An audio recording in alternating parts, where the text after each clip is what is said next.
Okay, so like I told you, ki we are going to start the coordination compound. Coordination compound में first I'll show you the syllabus. What is the syllabus, and then okay, Neil, no problem. So in the syllabus, if you see, अच्छा, one more update about JEE 2025 में advance का official website भी आ गया, syllabus भी आ गया, and they have not removed any chapter which is even no more in NCERT, है ना? They have kept the syllabus same as the JEE 2024 का syllabus. तो for JEE advance we need to deal with all the chapters, ठीक है?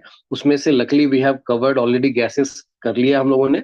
Solid मैंने किया है ना, या नहीं किया है solid?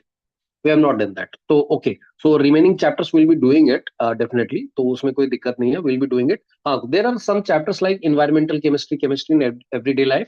I will be sharing PDF of old NCERT in which those chapters are there, और वो प्रॉपर रखता है, उसमें मैं कुछ नहीं कर सकता। Obviously I will be giving you some points, highlight करके मैं दे दूंगा तुमको।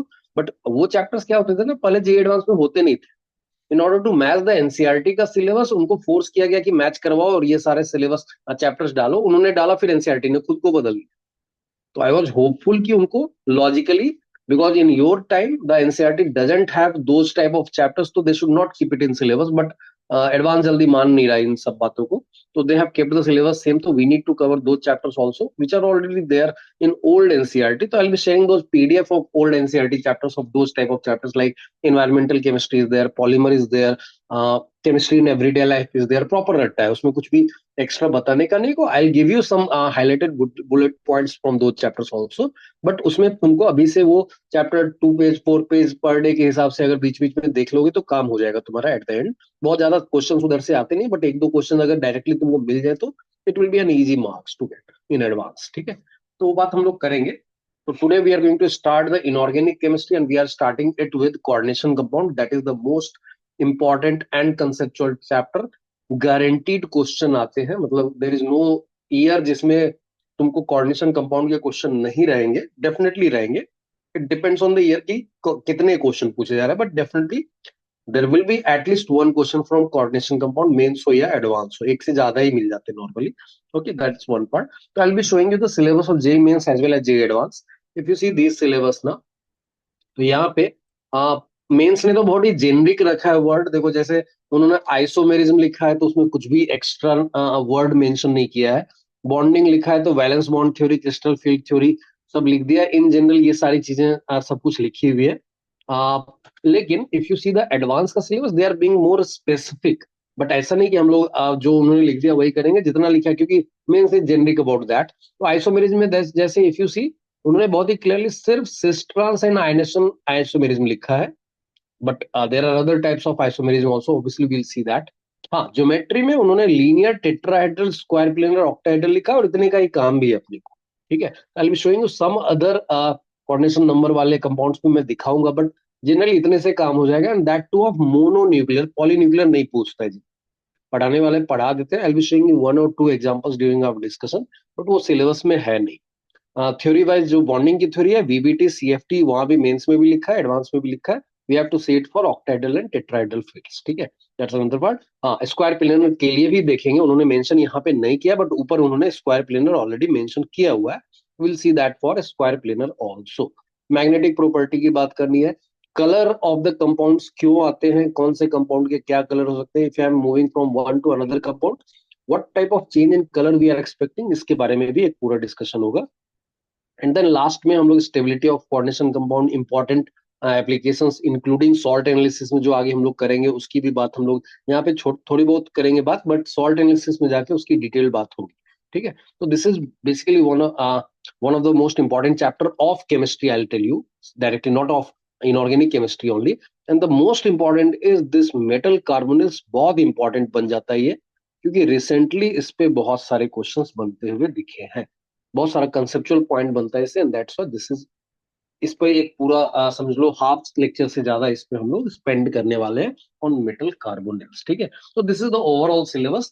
आज का लेक्चर देखोगे, it will be more of information and the introductory part of the chapter. और उसके बाद फिर नेक्स्ट क्लास से देखोगे, will be going in the core of the chapter, जिसमें हम लोग basically will be talking about the bonding में, valence bond theory, crystal field theory, ये सब की बात करेंगे। उसके पहले भी कुछ बेसिक थ्योरीज हैं, जैसे वर्नर्स थ्योरी है, जो ऊपर तुमको मेंशन किया हुआ भी है। इसके अलावा एक सेज्विक थ्योरी आती है, जिसमें हम लोग इफेक्टिव एटॉमिक नंबर की बात कर रहे होते तो will talk about those type of theories also, ठीक है। तो सबसे वाली बात, ये कोऑर्डिनेशन कंपाउंड कहाँ से आता है, किस टाइप के कंपाउंड्स को कोऑर्डिनेशन कहते हैं, उसमें से पहले हम लोग इसके कोऑर्डिनेशन कंपाउंड से भी ऊपर जाते हैं। Will be talking about something called addition compounds, and then addition compound के टाइप्स में विल फाइंड दैट कि one of them is coordination compound. तो मान लो if I am having two और मोर सॉल्ट्स जिनको हम लोग स्टोइकियोमेट्रिक प्रोपोर्शन में अलाउ कर रहे हैं to mix in the solution and then we are crystallising it, they will be forming addition compound. अब ये एडिशन कंपाउंड दो तरह के होते हैं, एक को बोलते हैं डबल सॉल्ट और लैटिस कंपाउंड, जो कि सिंपल वाले सॉल्ट्स होते हैं, जैसे पोटाश एलम है, कार्नलाइट है, इस तरह के कंपाउंड्स होते हैं। इनका नेचर कैसा रहेगा वो भी देखेंगे। First I give you some examples कि डबल सॉल्ट या लैटिस कंपाउंड क्या होते हैं। This chapter is not about those compounds, इसलिए उसमें बहुत ज्यादा डिटेल में देखोगे हम लोग नहीं जाने वाले। But if you see, 1 minute, उसमें बहुत ज्यादा डिटेल में नहीं जाएंगे, बट एक बेसिक पॉइंट समझ में आ जाएगा, जिससे हम लोग पता करेंगे कि coordination compound, how that coordination compound is different from double salt. तो जैसे मान लो अपने पास we have got in one case I am putting, in water I am putting K2SO4, Al2SO4 thrice, ये सब मैं सेपरेटली ऐड कर रहा हूं, ठीक है। तो वी आर एक्सपेक्टिंग कि इसमें क्या रहेगा, तो will have K plus, will have Al3 plus, and will have sulphate ion, है ना। Even if I am putting potash alum directly, ये दोनों सॉल्ट को अलग अलग ऐड करने की बजाय if I am adding potash alum, even then it will have K plus, Al3 plus, and SO4 2 minus.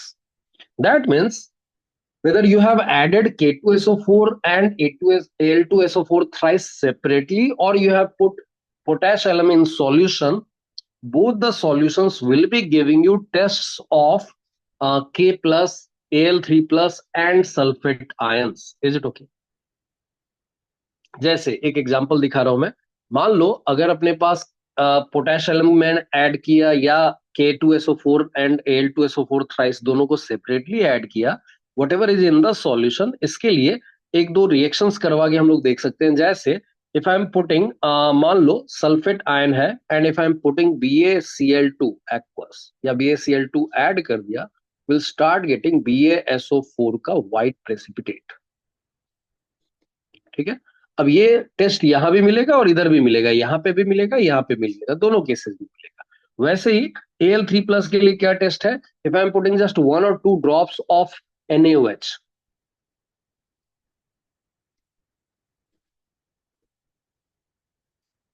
it will start giving you AlOH3 का precipitate, that is also white gelatinous precipitate बोलते हैं इसको। This is white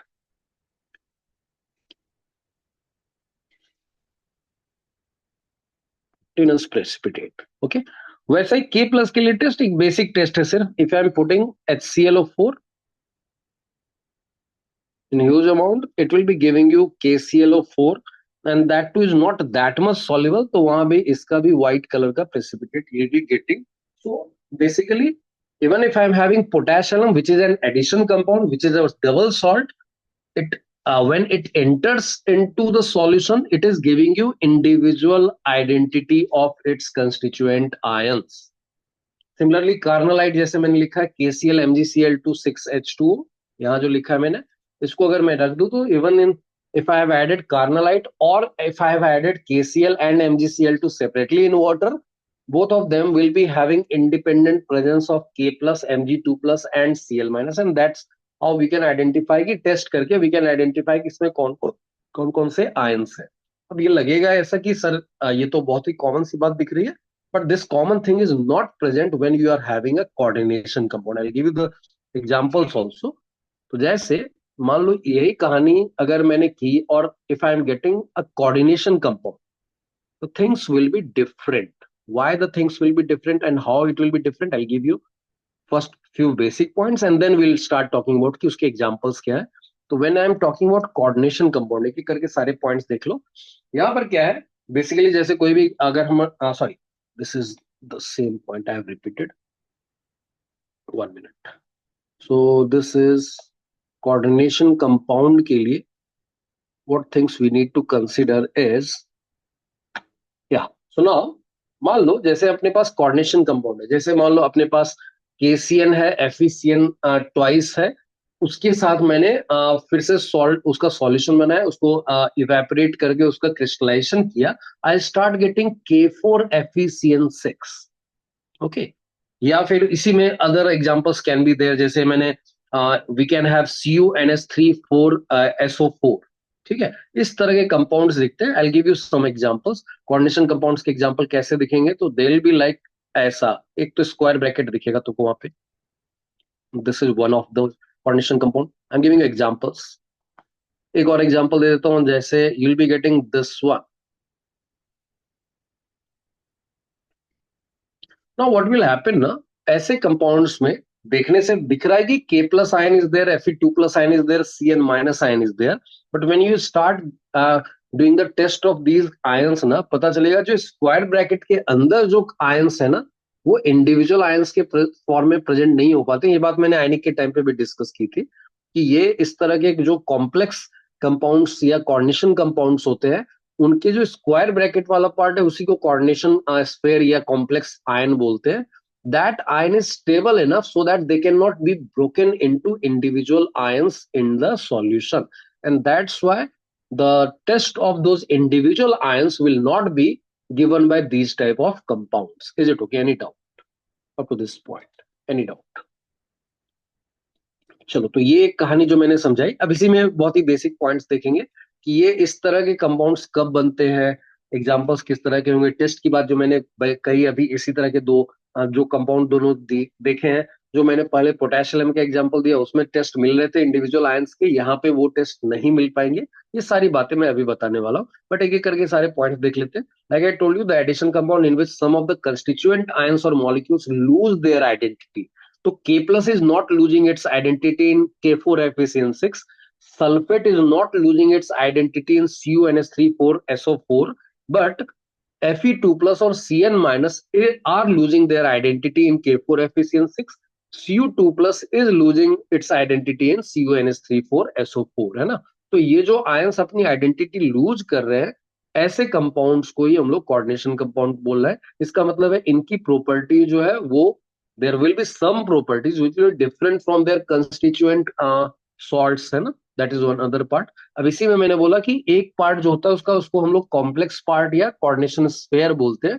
वो part कौन सा है यहाँ पे, जैसे this is the coordination sphere और कॉम्प्लेक्स आयन वाला पार्ट. यहाँ पे will call this one as coordination sphere और कॉम्प्लेक्स आयन वाला पार्ट. तो complex ion is present as a single entity, and in which you will find that कि there will be one central metal or metal ion, and that will be associated with some Lewis acid.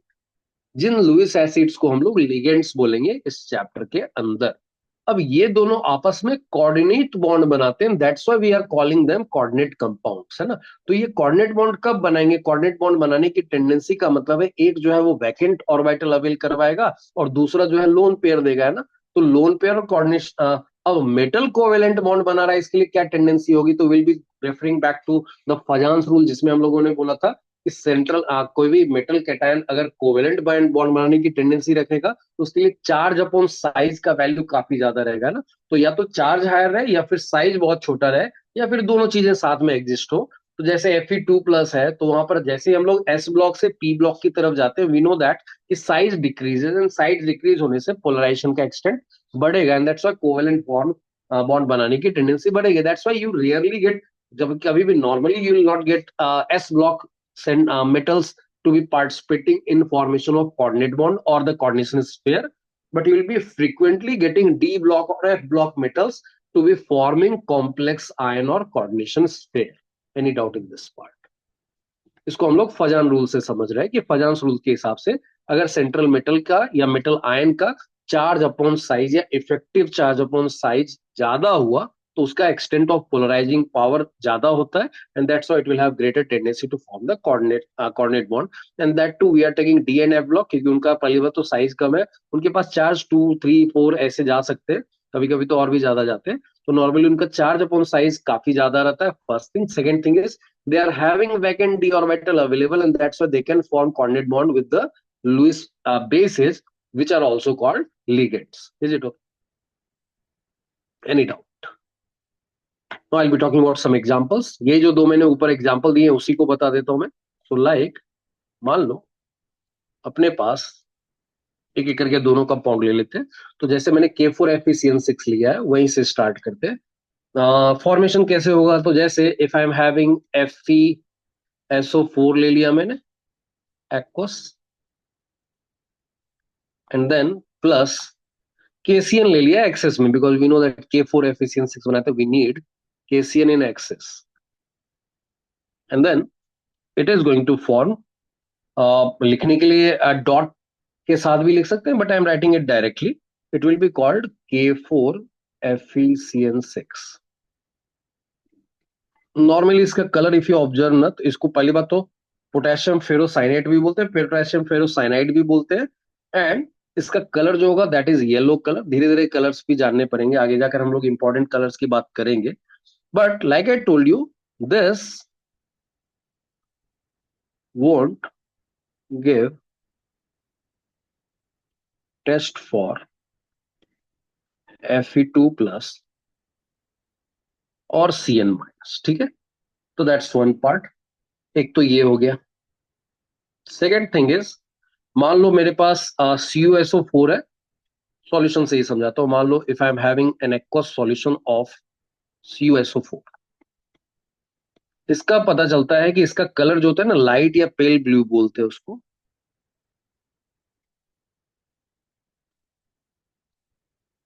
And then when you are passing it through excess of NH3 बोल दो या NH4OH बोल दो,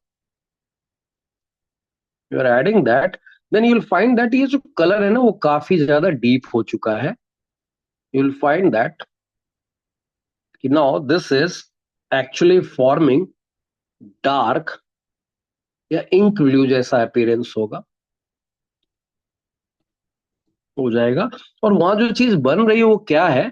तो actually वो चीज है, like I told you earlier also, CuNH3,4SO4. Okay, इसी को स्विट्जर्स रिएजेंट भी बोलते हैं. धीरे धीरे मैं नाम भी बताता जाऊंगा. This is also called Schweitzer's salt. Okay, artificial silk में यूज करते हैं इसको, use to prepare artificial silk.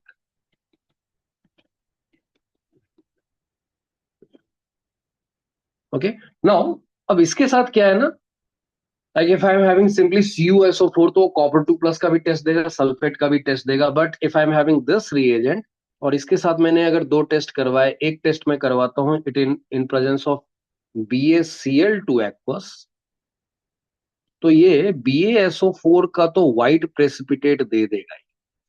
Okay, because sulfate is free from the coordination sphere, it is not the part of coordination sphere.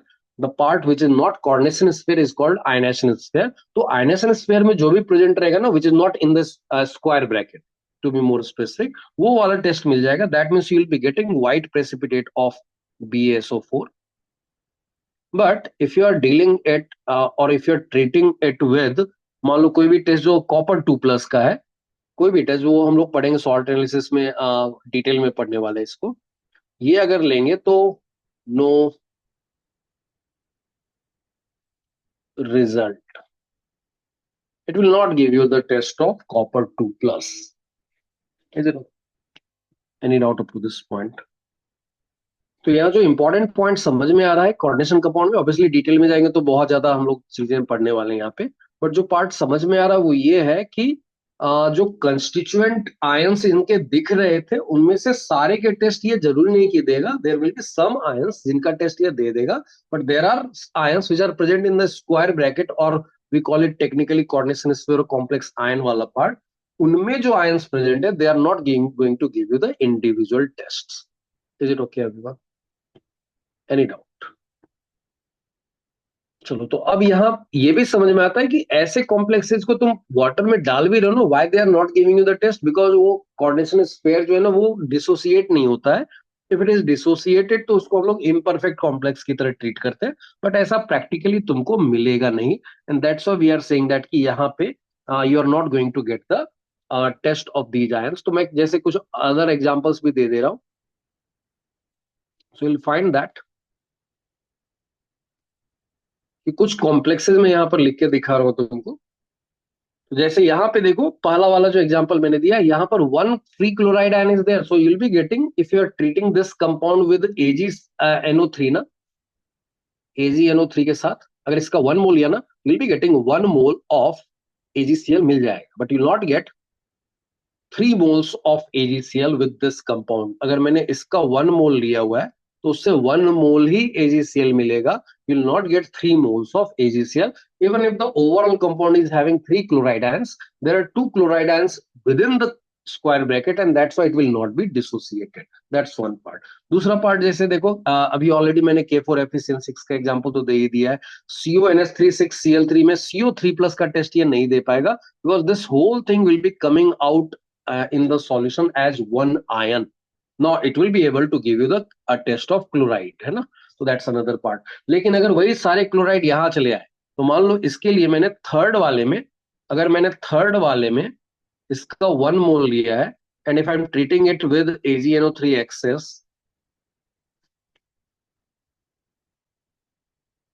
इसको if I am treating it with AgNO3 excess, it will be giving you 3 moles of AgCl precipitate मिल जाएगा। White precipitate होता है AgCl का, है ना? ये हम लोगों ने 2-3 बार देखा हुआ है, आयनिक में भी आया, केमिकल बॉन्डिंग में भी आया। But if I am having 1 mole of this, if I am treating it with AgNO3 na, will not be getting precipitate, because everything is inside the square bracket. It is not going to give you individual ions in the solution, and that's why if no ions are coming out in the solution, it will not be giving you any test of those ions. Any doubt? Anyone having any doubt? Now, in order to understand the coordination compound completely, सबसे पहली बात ये करेंगे कि what are the parts of coordination compound और complex compound। तो मैं तुम्हारे सामने 3-3 एग्जाम्पल दूंगा और उसके हिसाब से विल स्टार्ट अंडरस्टैंडिंग कि वो पार्ट्स कौन कौन से होते हैं, ठीक है? तो पहले मैं 3 टाइप के कंपाउंड्स की चर्चा करूंगा। If you see these 3 compounds, तीनों में कुछ ना कुछ डिफरेंस है, जानबूझ के मैंने ये एग्जाम्पल्स लिए क्योंकि तीनों एक दूसरे से किसी न किसी तरीके से अलग है, and that is covering almost all type of variations. ये और भी वेरिएशंस आएंगे, but right now I got these 3। अब इसमें देखो, एक एक करके मैं टर्म्स बताता जाता हूँ, अपने आप तुमको बात समझ में आती जाएगी। तो सबसे पहला जो 2 टर्म्स होते हैं ना, वो है आयनेशन स्फीयर, जिनको हम लोग काउंटर आयंस बोलते हैं, and there is something called coordination sphere. Okay, तो आयनेशन स्फीयर क्या है? जो स्क्वायर ब्रैकेट में नहीं है। तो एक एक करके देख लो। इसको हम लोग बोलेंगे दिस इज आयनेशन स्फीयर,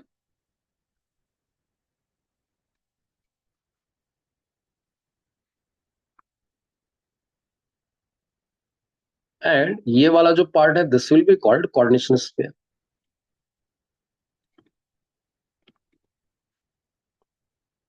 यहां ध्यान से देखो, आयनेशन स्फीयर कैटायनिक है, एंड कोऑर्डिनेशन स्फीयर जो अनायनिक है ना, K plus is cationic part, FeCN6 पे 4 माइनस जाएगा, that means that is anionic part. But if you see the second compound, the coordination sphere is now cationic, and this is ionization sphere which is anionic.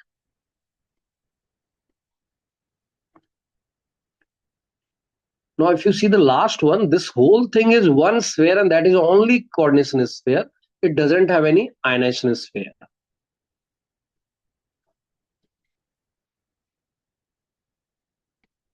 Is it okay?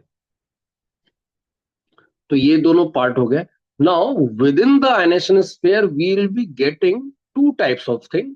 One is central metal, और central metal ion हो सकता है या neutral form में भी हो सकता है। जैसे इफ यू सी NiCO4 ना, उसमें Ni doesn't have any charge, it is Ni0, there is no cationic or anionic part, it is zero oxidation state within the coordination sphere. But definitely there will be a central metal, and that will be bonded with ligands का मतलब है Lewis base जिसके साथ central metal ने bond बनाया हुआ है, and that's why we will have within the coordination sphere we can have central metal and we can have ligands. Is it okay?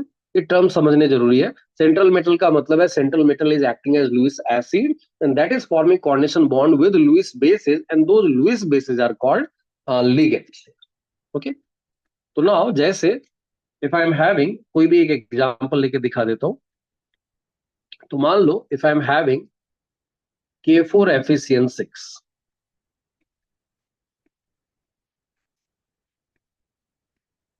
किसी ने पूछा इसके लिए बताओ जरा सेंट्रल मेटल क्या है, या सेंट्रल मेटल एटम या आयन क्या है, तो will say Fe2+। Now in order to get that you need to know the calculation of oxidation state, और उसका इजी तरीका क्या है। वी नो दैट कि ये +1 होता है तो चारों मिलके +4, मतलब ये +1 है तो ये चारों मिलके +4 होगा। ये CN जो होता है -1 होता है, तो दैट्स वाई पूरा ओवरऑल अनाइन की बात मैं कर रहा हूँ, तो 6 मिलके -4 होगा, तो डेफिनेटली दिस इज +2। इसका मतलब इसका ऑक्सीडेशन स्टेट +2 है ना। तो that's how we have done it in volumetric analysis, start से किया हम लोगों ने पीरियोडिक के टाइम से। तो this is central metal atom और आयन इज Fe2+।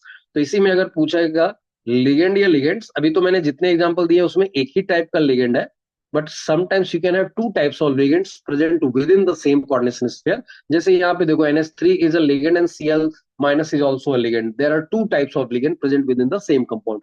यहाँ पे देखो उससे पहले जो मैंने बताया था, यहाँ पे if you see this one, H2 is a ligand and Cl minus is also a ligand.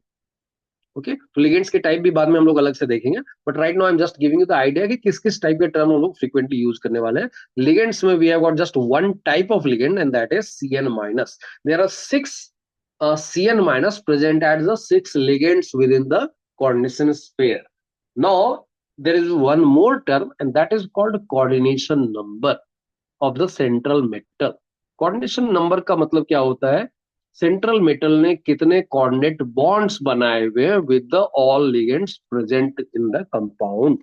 तो यहाँ पे जैसे इस एग्जांपल में if they are asking you coordination number क्या है, कोऑर्डिनेशन नंबर को शॉर्टकट में CN लिख देते हैं, ऑफ Fe2+ कितना है, तो देखो एक एक Fe2+ ने 6 बॉन्ड्स बनाए हुए विद 6 CN-, तो that will be called 6 here। Is it okay? Any doubt? चलो, तो ये आज थोड़े से बेसिक पॉइंट्स ही तुमको दिखेंगे मोस्टली। अब यहाँ पे जब हम लोग कोऑर्डिनेशन नंबर्स की बात कर चुके हैं, थोड़ा बहुत आइडिया एक दो क्वेश्चन से करवा देता हूं मैं। मान लो if I give you this question, एक क्वेश्चन जरा ट्राई करके रखो खुद से, solve these question.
Okay,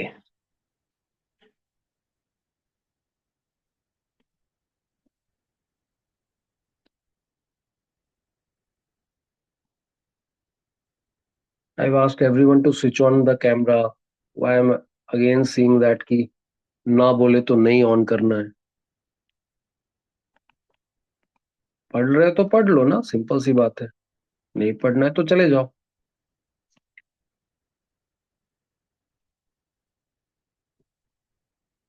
okay, जिनका नेटवर्क इशू है यू कैन टेल मी कि I am switching it of, है ना। नील नेपाली से बोला हुआ है, पंशुल का इशू है उसने बोला हुआ है, आई नो दैट। ओके, देखते हैं एक एक करके। ए क्वेश्चन, कॉम्प्लेक्स आयन बोला है, this whole thing is complex ion. अभी कॉम्प्लेक्स आयन का चार्ज क्या होगा ना, it will be easier to find out with the help of the ionisation sphere. Okay, so now sulphate के ऊपर -2 चार्ज होता है, तो definitely if they are asking you complex ion, will write it is CONS3 5Cl, and इस पूरे पे +2 रहा होगा, तभी तो सल्फेट का -2 इज न्यूट्रलाइजिंग इट, है ना। तो this is the complex ion. Is it okay everyone? What is the counter ion? Counter ion is nothing but ionisation sphere वाला पार्ट, वो क्या है, तो सिर्फ सल्फेट है। तो वी आर राइटिंग बी का answer will be sulphate. Is it okay? Right the central metal ion. While getting the central metal ion, सिर्फ सेंट्रल मेटल का नाम लिखने से नहीं होगा, you need to identify it's charge also. यहाँ देखो, ये -2 है, ये -1 है, ये 0 है, तो definitely it has to be +3, है ना। That's why we are saying that if they're asking you central metal atom या ion क्या है, तो we'll write this is CO, ये कोबाल्ट वाला CO है, कार्बन मोनोऑक्साइड वाला नहीं, CO3+। Okay, similarly if it is asking name of ligand और लिगेंड्स, नेम का मतलब आइडेंटिफाई करना है कौन कौन सा है, तो NH3 भी एक लिगेंड है एंड Cl- भी एक लिगेंड है। बाद में नोमेनक्लेचर में देखेंगे कि NH3 को यहाँ पे अमीन बोला जाता है, AMMINE बोला जाता है। इसका नाम मैं लिख देता हूँ ऐसे कहने को, इसको हम लोग अमीन बोलते हैं, इसको हम लोग या तो क्लोरिडो बोलते हैं, बाद में पढ़ेंगे इसको नोमेनक्लेचर के टाइम पे, या इसी को क्लोरो भी बोलते हैं। ओके, तो दोनों चीजें बोली जाती है क्लोराइड के लिए, ठीक है। तो that is these are the name of the ligands. Now uh is coordination number of the central metal. ई, चलो ई यहीं पे लिख देता हूँ, coordination number of the central metal. देखो NH3 के 5 मॉलिक्यूल्स ने 5 बॉन्ड बनाए होंगे, और क्लोराइड का एक आयन ने एक बॉन्ड बनाया होगा, and that's why we are saying that कि coordination number of this central metal ion, which is CO3+, is 6 here. Any doubt up to E? Any doubt? And again, I am reminding you, normally advance में they ask you generally difficult question और moderate type of question, जिसमें आगे की कहानी हम लोग जितनी पढ़ने वाले हैं उधर से क्वेश्चन मिलेंगे। But when we talk about JEE mains, वो कहीं से भी कुछ भी क्वेश्चन पूछ सकता है। It can be a very easy question from the initial section itself. Okay, and that's why every section is important for JEE Mains. Advance में obviously will be moving into the future sections, और वहां फिर अच्छे अच्छे questions या अच्छे अच्छे concept सीखेंगे, तो उससे क्वेश्चंस दिखेंगे तुमको कि एडवांस के कौन से क्वेश्चन बनते हैं। बट मेंस का कोई भी एक कंसेप्ट से उठा के वो एक क्वेश्चन पूछ सकते हैं। चलो ठीक है, एफ पे आते हैं। एफ में it is asking you, will this compound give you a white precipitate of AgCl when treated with AgNO3? तो AgCl बनाने के लिए you need chloride ion, but chloride ion is the part of coordination sphere, and that's why that chloride ion is not available to give you the test with, or the to react with AgNO3, and that's why we'll say it will not give you a white precipitate of AgCl when treated with AgNO3. Is it okay? Chalo, G part. Now it is asking you, will aqueous solution of this compound show electrical conductivity? Yes. It is not going to give you CO3+ Cl- separately, but it will be giving you the two ions, coordination sphere and the ionization sphere. Both of them, that means complex ion and counter ion, are going to be present in the solution, and that's why it will conduct the electricity, and that's why the answer will be yes. Is it okay? चलो H में आते हैं। 0.01 m aqueous solution of this compound will show elevation in boiling point exactly same as that of 0.01 m aqueous solution of glucose. True or false? Sarang, tell me, will it be true or false?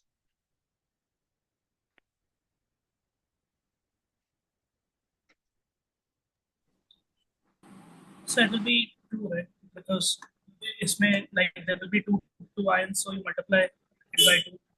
So will it be true or false? So true, correct? Why true?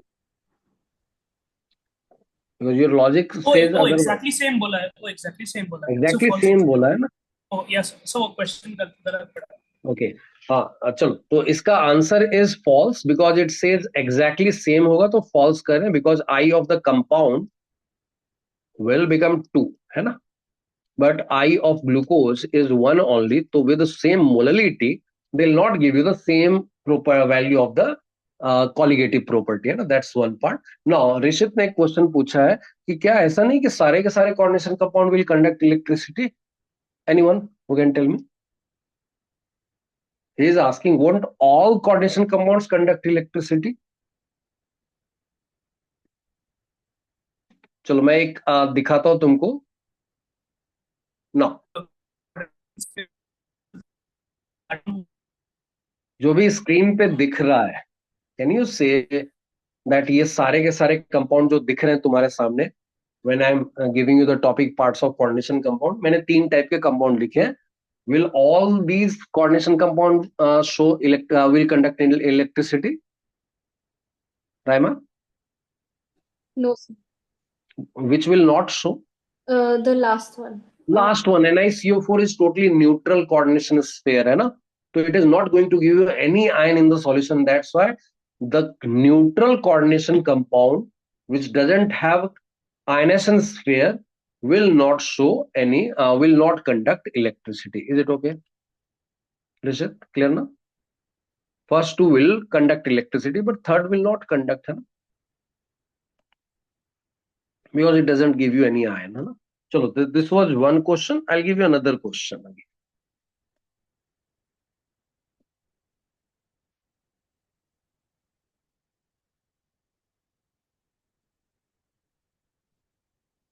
This one.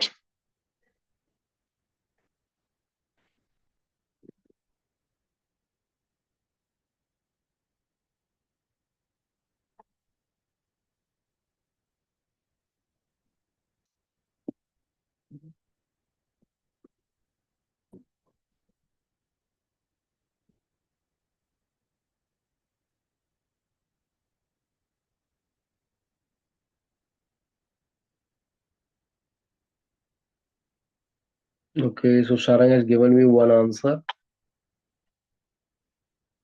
Rishit is saying the same answer. Okay. चलो ठीक है, simple है, बहुत complicated है ना. Now we have understood that whatever is within the square bracket generally it doesn't come out. Generally मैंने बोला है तो इसका मतलब आगे का एक सेक्शन है जिसको मैं डिस्कस करूंगा. But generally we say that कि अगर ऐसा कुछ दिया हुआ है, वी से दैट कि जो बाहर है वही टेस्ट देगा. इसका मतलब if I am getting this whole thing as 0.1 mole, तो it is going to give you 0.2 mole of Br minus, है ना. And if you are getting 0.2 mole of Br minus, when you are treating it with AgNO3, it will be giving you AgBr का 0.2 mole. And AgBr का precipitate is pale yellow or bright yellow, उसी को बोल देते हैं. Okay, and that's why it is talking about white तो नहीं मिलने वाला है, सिर्फ yellow precipitate मिलेगा, and that too only 0.2 mole. Is it okay? Any doubt? Because chloride ion is the part of coordination sphere, it is not going to come out. And generally जो word मैंने बोला है वहीं से अपना next topic आता है, और बाद में फिर हम लोग डिफरेंट टाइप ऑफ क्लासिफिकेशन भी देखेंगे. बट एक क्लासिफिकेशन अभी जस्ट मैं बता देता हूं तुमको, and that classification is we can have some complexes which are perfect complex, but we can have some complexes which are imperfect complex. अब वो क्या होता है और कहाँ पे उनके एग्जांपल्स क्या क्या रहेंगे वो सब हम लोग बात करेंगे, ठीक है. तो we are going to talk about something called perfect and imperfect complexes. Perfect क्या है, तो ये हमेशा जब भी whenever we are mentioning this perfect and imperfect complexes ना, तो it is towards a given reagent. किसी reagent के towards अगर कोई कॉम्प्लेक्स जो है ना वो टेस्ट दे दे, वो रिएक्शन दे दे, तो देन विल से दैट कि इसने रिएक्शन दे दिया, मतलब इसने अपने आयन को फ्री कर दिया. अपने आयन को फ्री कर दिया तो it is not a perfect complex, it has become imperfect complex. And that's why if you see the language, it is clearly mentioned that if the coordination sphere of a complex remains unaffected in presence of a given reagent, then it is perfect complex towards the given reagent. But if the coordination sphere of the complex responds to a given reagent, then it is imperfect complex towards the given reagent. Imperfect होने का मतलब है generally the complex ion is supposed to not provide the constituent ions, है ना. तो अगर constituent ion नहीं देना है तो फिर वो टेस्ट भी नहीं देगा, रिस्पॉन्ड नहीं करेगा, and that's why we are going to call them perfect complex. But अगर उसने आयन दे दिया, उसने रिस्पॉन्ड कर दिया टू द गिवन रिएजेंट, इसका मतलब वो इम्परफेक्ट था. It was suppose to not give the ion but it is giving, that's why it is imperfect. Is it okay? I will talk about the examples, and examples में मैं पहले कुछ तुमको results बता देता हूं, because we have not learn till now salt analysis, इसलिए मैं तुमको पहले कुछ रिजल्ट्स बताता हूं. और उसकी बेसिस पर then you will start understanding कि मैं परफेक्ट किसको बोल रहा हूँ, इम्परफेक्ट किसको बोल रहा हूँ। ठीक है, तो जैसे कुछ टेस्ट मैं दे देता हूं तुमको जो नॉर्मली होते हैं। I give you some test first for your knowledge and then उसके बाद फिर हम लोग उससे रिलेटेड देखेंगे कि कौन से कॉम्प्लेक्स परफेक्ट है, कौन से इम्परफेक्ट है। तो जैसे मान लो अपने पास अगर कोई नॉर्मली Cu2+ फ्री आयन मिला ना, तो Cu2+ का कोई सॉल्ट मिला ना, अगर उसको मैंने H2S दे दिया, and if you are having Cu2+ available, then it will be forming Cus का black precipitate.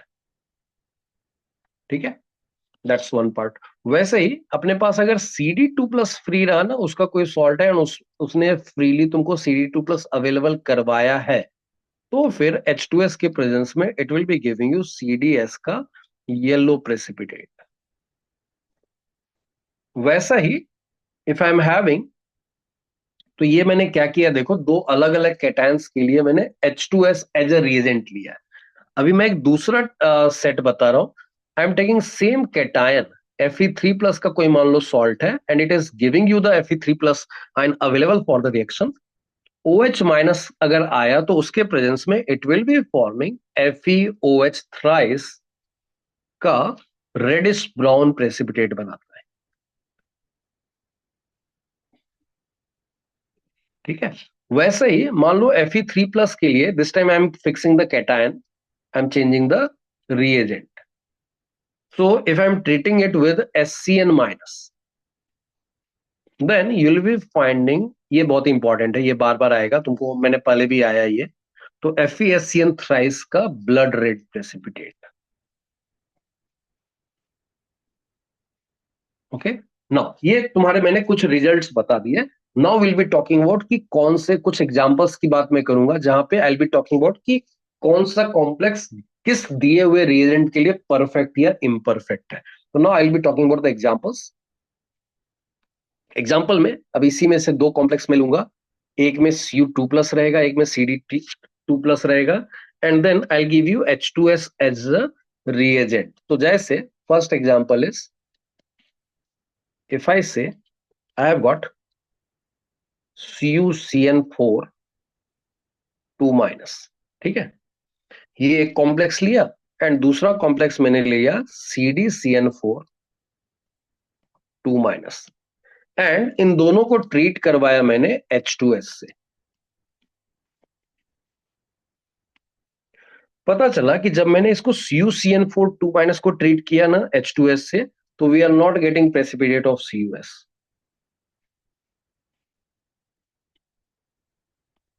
We are not getting,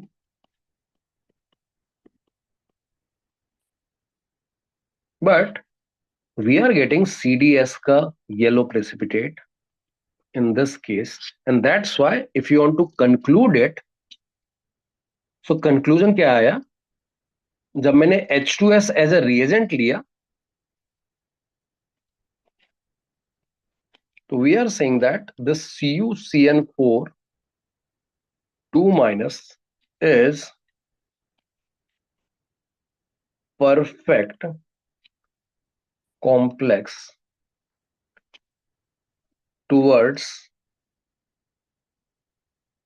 H2S, but CdCN4 2- is imperfect complex towards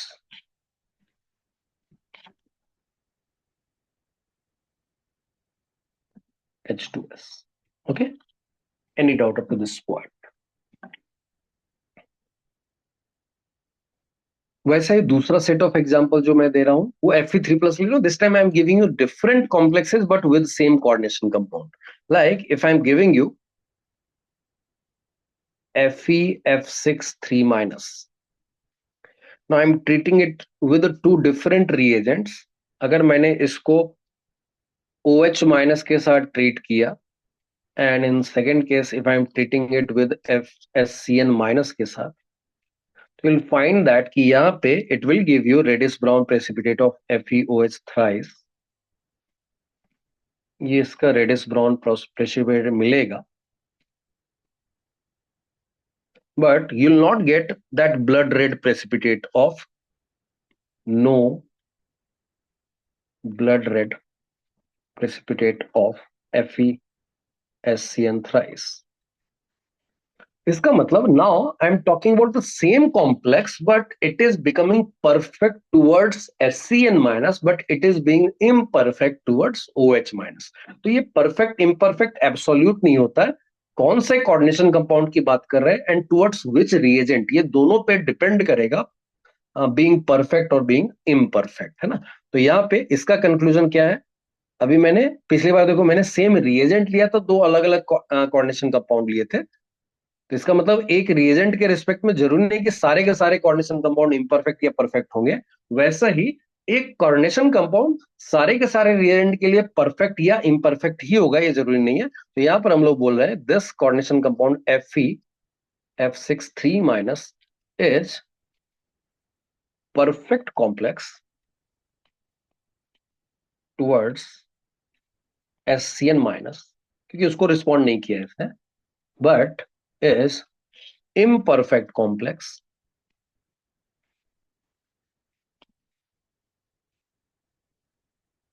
towards OH minus. Any doubt up to this point?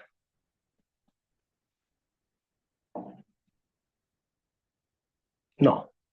इसका एक और मैं important conclusion बता देता हूं, कभी कभी दिखेगा वो भी तुमको, अगर तुम्हारे कॉम्प्लेक्स में या कोऑर्डिनेशन स्फीयर में इफ यू फाइंड लिगेंड्स जो है ना वो नाइट्रोजन कंटेनिंग है, लाइक अमोनिया है, पैरिडीन है, इस टाइप के अगर लिगेंड्स दिख रहे हैं which are Lewis bases obviously, तो फिर हम लोग क्या बोलते हैं ना, एसिडिक मीडियम में such type of complexes are always imperfect. क्यों होता है ऐसा, क्योंकि एसिडिक मीडियम आते ही NH3 will be having lone pair that will be forming a bond with H plus, and because of that it will be coming out of the complex and that's how the complex is becoming imperfect. So we are saying that ki ligands are undergoing protonation which are decreasing the stability or which are removing or eliminating the coordination ability of the central metal, है ना। और फिर और these ligands, है ना, ligands के लिए coordination ability कहाँ से आ रही थी, because NH3 was having lone pair on nitrogen. If this lone pair is involved with H plus, if it is getting protonated, इसकी coordination ability खत्म हो गई ना, because now it is no more a Lewis base. Is it okay? Any doubt? अब इसमें मैंने कुछ नाम लिखे हैं तुमको, NH3 वी नो, NH3 तो पता है अपने को, मैं धीरे धीरे नाम सब बताता चला जाऊंगा क्योंकि in future you are suppose to know some of the names. Pyridine भी तो अपन जानते ही है, we know this pyridine also. इसके बाद जो मैंने कुछ कुछ लिखा है ना, बाद में तो मैं पूरी लिस्ट दूंगा। तो दिस इज NH3 अमीन जिसको बोलेंगे यहाँ पर इस चैप्टर में। पायरिडीन हम लोग PY लिख देते हैं नॉर्मली, वी राइट PY जैसा। अब इसके बाद जो EN BN और TN लिखा है ना, वो क्या क्या होते हैं एक एक करके मैं लिख देता हूँ। EN का मतलब है ethylene डायम, CH2 CH2 NH2 NH2। तो इसको हम लोग EN बोल रहे हैं विच मीन्स इथिलीन डायमिन, बाद में पूरी लिस्ट देने वाला हूं मैं। इसी में अगर उन्होंने PN एंड BN जैसे लिखा है, यहाँ पर ऊपर मैंने BN लिखा और PN लिखा, तो BN जैसे क्या है, तो यहाँ पे will be having CH3 then CH, यहाँ पे एक NH2 हो जाएगा, देन CH एंड देन यहाँ पे फिर से एक CH3 एंड यहाँ पे NH2 हो जाएगा, तो इसको हम लोग BN बोल देते हैं। और फिर एक मैंने लिखा है PN, तो PN का मतलब है you will be getting CH3 CH CH2, यहाँ पे एक NH2 एंड यहाँ पे एक NH2, we call it PN। Okay, तो these are some of the important ligands, बाद में मैं पूरी लिस्ट देने वाला हूं तुमको इंपॉर्टेंट लिगेंड्स की। These are some nitrogen containing important ligands. अब यही है, सिर्फ ये जरूरी नहीं है। And like I told you examples क्या है, मान लो कोई कॉम्प्लेक्स में NH3 है और जैसे मैंने NH3 को ट्रीट कर दिया, मतलब उस कॉम्प्लेक्स को ट्रीट कर दिया H प्लस से, ये बन गया NH4 plus, this is a Lewis base, but this is not a Lewis base, है ना। तो लुईस बेस रहा ही नहीं तो फिर कोऑर्डिनेशन कंपाउंड कैसे बनाएगा, तो लुईस बेस या लिगेंड प्रेजेंट ही नहीं है तो फिर कोऑर्डिनेशन कंपाउंड नहीं रह पाएगा, तो then the complex will become imperfect. Is it okay?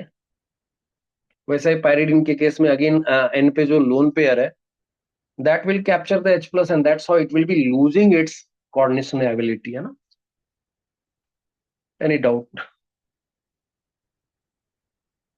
Now we will be coming to the classification of coordination compound. जो अभी तक हम लोगों ने पढ़ा है उसमें से कुछ आइडिया लग गया है, बट डिफरेंट तरीके हैं क्लासिफिकेशन के. एक तो मैंने परफेक्ट इम्परफेक्ट की बात की ही है, बट डिफरेंट तरीके हैं क्लासिफिकेशन के.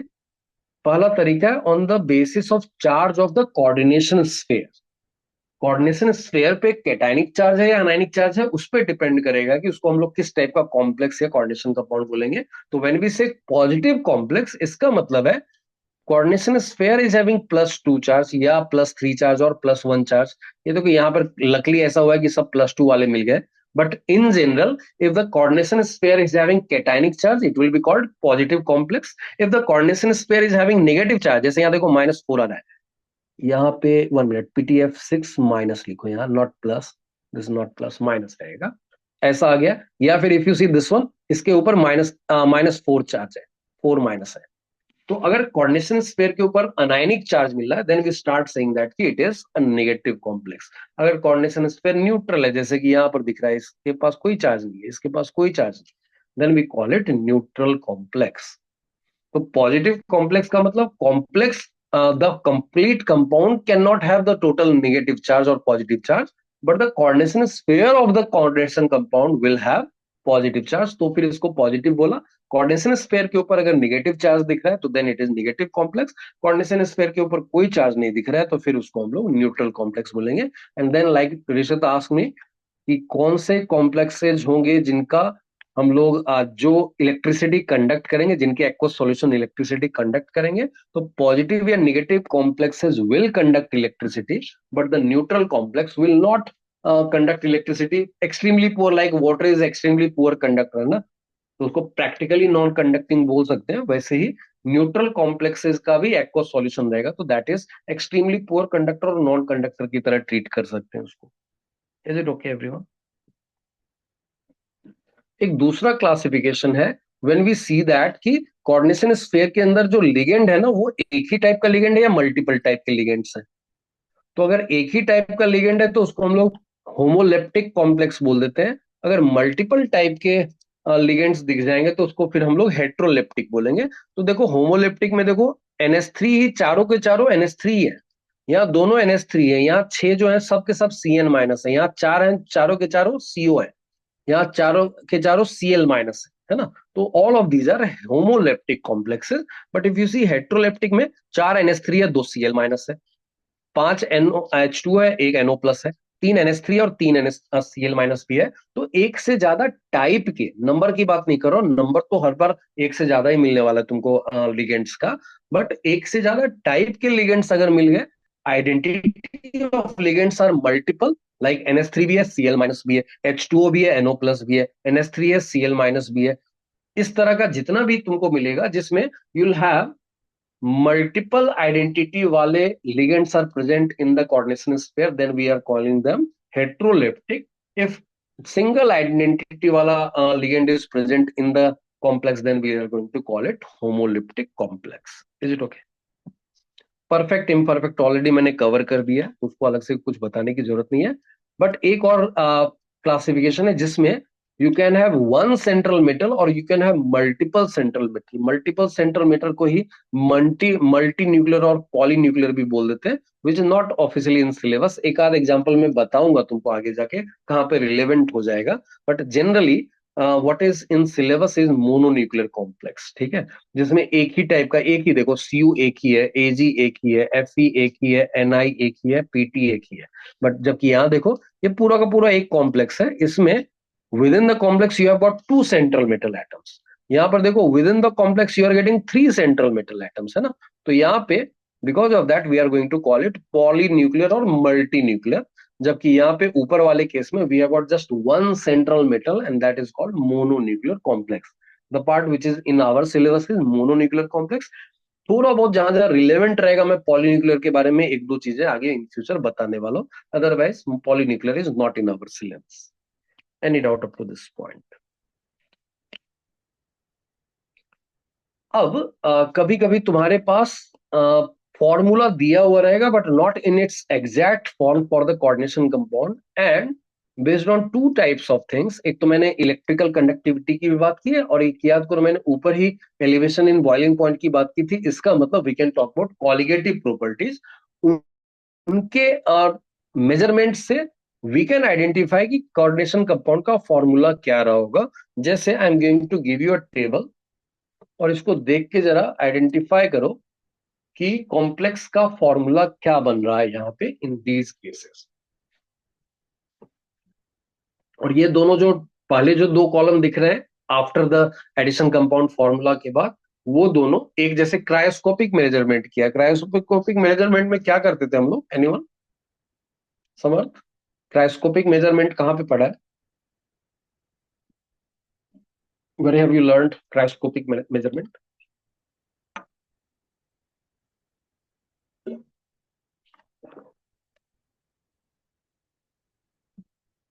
सॉल्यूशन एंड कॉलिगेटिव प्रॉपर्टी में, है ना? कहाँ पे? Elevation elevation in boiling point में एबिलियोस्कोपिक कांस्टेंट पढ़ा था हम लोगों ने, केवी बोला था। क्रायोस्कोपी कहाँ पे आई थी? तो डिप्रेशन इन फ्रीजिंग पॉइंट के टाइम पे। और वहां मैंने ये भी समझाया था कि generally we prefer cryoscopy than the ebullioscopy because cryoscopy में केएफ का value is bigger than the KB का वैल्यू, है ना? तो it becomes easier to measure the depression in freezing point than the elevation in boiling point. That's why normally कर तो कुछ भी सकते हो, सॉल्यूशन इन कॉलिगेटिव में जितने तुमने चार चीजें पढ़ी हैं उनमें से कुछ भी कर सकते हो, but generally we prefer this depression in freezing point का measurement in cryoscope and that's why we are calling it cryoscopic measurement के through we can find out कि number of particles per molecules कितने मिलने वाले, जिसको i factor या van't Hoff factor बोलते थे ना, वो पता है। और दूसरा मोलर कंडक्टिविटी के मेजरमेंट से वी कैन फाइंड आउट कि चार्ज पर मॉलिक्यूल का मैग्नीट्यूड क्या है। मतलब अगर कैटायनिक चार्ज +2 है और अनायनिक चार्ज -2 है तो टोटल चार्ज उसका 4 होगा because both of them are going to increase the conductivity, है ना? एंड दैट्स व्हाई +2 एंड -2 को जीरो नहीं बता रहा हूं मैं। यहाँ देखो नंबर एक ही जगह जीरो दिख रहा है, बाकी सब जगह 6 4 2 ऐसा दिख रहा है। तो जहां 4 दिख रहा है इसका मतलब cationic charge was +2 and anionic charge was -2। that gives you the idea। इन दोनों की बेसिस पर we can identify the formula of these compounds in the complex form। ठीक है, तो जैसे मैं एक दो एग्जांपल दिखा देता हूं तुमको। जैसे फर्स्ट वाले में अपने को 4 पार्टिकल्स चाहिए and cationic charge +3 and anionic charge -3 होगा, तभी तो 6 मिलेगा ना। तो 6 का मतलब है वी हैव गॉट +3 एंड -3 का कॉम्बिनेशन एंड दैट सेज कि you need to have 4 particles. अभी 4 पार्टिकल्स में ऑब्वियसली इफ यू सी यहाँ पे अनायनिक तुम्हारा Cl- दिख रहा है, NH3 न्यूट्रल है और कोबाल्ट प्लस है। तो इसका मतलब है जो कोऑर्डिनेशन स्फीयर रहेगा उसमें कोबाल्ट रहेगा।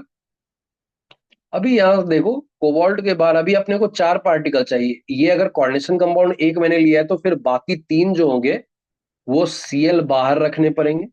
And then we are saying that कि NH3 6 तो पूरा का पूरा इधर रहेगा and that's how we can identify that कि देखो 4 पार्टिकल भी मिलने वाले हैं and cationic charge +3 and anionic charge -3 total मिलने वाला है ना। Is it okay? And that's how we can identify the formula. But यहीं पर अगर नेक्स्ट वाला देखो ना, now we need to have +2 and -2 charge of cation and anion and you need to have 3 particles only. 3 particles का मतलब है अभी तुम्हारे पास दो ही Cl2 बाहर रहेंगे एंड कोबाल्ट जो है ना, अच्छा मैंने यहाँ पर देखो नीचे लिख दिया कि कोबाल्ट C+ का नॉर्मली जो कोऑर्डिनेशन नंबर होता है +6 ही दिखता है। तो 6 बॉन्ड तो इसको बनाने हैं। अभी देखो यहाँ 5 ही NH3 है तो एक बॉन्ड इसने Cl- के साथ भी बनाया होगा, that's how it can form, it can have coordination number 6, है ना? तो यहाँ पे वी आर राइटिंग कि NH3 5 ये चार पांचों का पांचों अंदर रहेगा एंड देन उसके बाद एक Cl भी अंदर रहेगा and that's how we are getting only 3 particles and +2 and -2 are the charges of cation and anions and that's how conductivity की basis पर total charge magnitude of charge per molecule is 4। is it okay? any doubt? समझ में आ रही है ना बात? ये सब बहुत ही बेसिक स्टार्ट के हैं जिसको मेंस में तो डेफिनेटली कभी भी कहीं से भी पूछ सकता है। एडवांस में इस तरह की चीजें नहीं आती नॉर्मली। इफ आ रहा है तो वो एक एक ऑप्शन होगा, it will not be a complete question but एक ऑप्शन कैन बी देयर। यहाँ पे देखो दो ही पार्टिकल चाहिए अभी और फिर साफ साफ दिख रहा है कि NH3 अब 4 ही बचा है। तो in order to fulfil the coordination number 6 of cobalt 3+ we need to put 2 Cl within the coordination sphere. एक Cl बाहर रहेगा। अभी देखो दो पार्टिकल मिल रहा है और कैटायनिक चार्ज +1 -1 दिख रहा है ना। and that's how the magnitude of charge per molecule is 2. यहाँ पे there is no conductivity. इसका मतलब है the only thing which is present is the coordination sphere and that is totally neutral. इसका मतलब है ये 3 देखो दिख रहा है and then सारा का सारा Cl जो which is present is in the coordination sphere. Next type का कंपाउंड अभी तुम लोग करके दिखाओ जरा. यहाँ पे क्या करेंगे?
Okay, Sharang, your first answer is right. Good.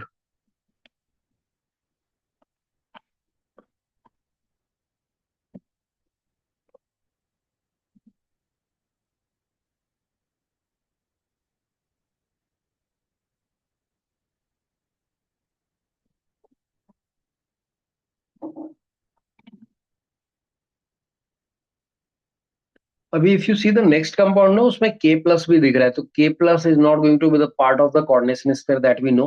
अगर K प्लस है तो फिर वो आयनेशन स्फीयर. इसका मतलब coordination sphere this time will be anionic, है ना. And that's why we need to see that कि कोऑर्डिनेशन स्फीयर में कोबाल्ट के साथ क्या क्या रहेगा. तो we have the possibility of NH3 and NO2 minus. तो उन दोनों को देखते हुए पता चल रहा है कि दो ही पार्टिकल चाहिए. एक ही K है तो वो अगर बाहर रहेगा, अगर एक K बाहर रहेगा तो बाकी सबको अंदर रहना पड़ेगा ना. And that's how we can write that की CO के साथ now we have got NH3. देखो कितने दिख रहे हैं, तो वो दो दिख रहे हैं. एंड बचा हुआ NO2 जो चारों है that will be coming here.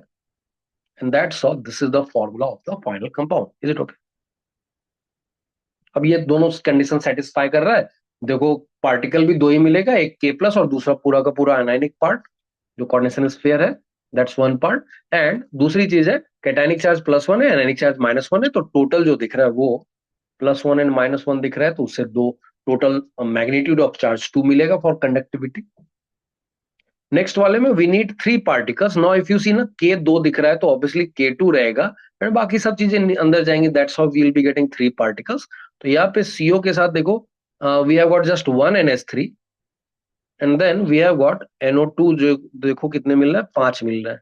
And that's how we are satisfying the coordination number of cobalt 3 plus also 6 coordination number मिल रहा है. एंड लास्ट वन इज अच्छा यहाँ पे 3 पार्टिकल्स तो मिल ही रहे.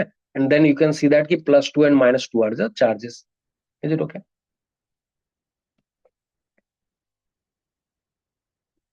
ओके, नेक्स्ट वन तो अभी तो बहुत ही क्लियर है. There are 3 K. तो K3 बन जाएगा और बाकी सब इधर जाएगा. तो we have got NH3 is not there. So we have got only NO2. NO2 how many? 6 है ना. बस यही हो गया formula. Now if I ask you how many of the above are heteroleptic, what will you say? Rishit, how many of the above are heteroleptic?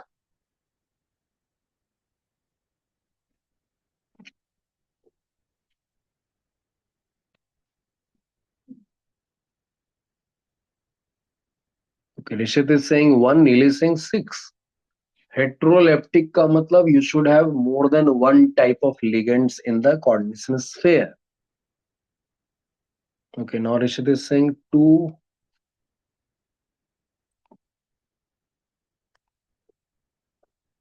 Sarang is saying 5.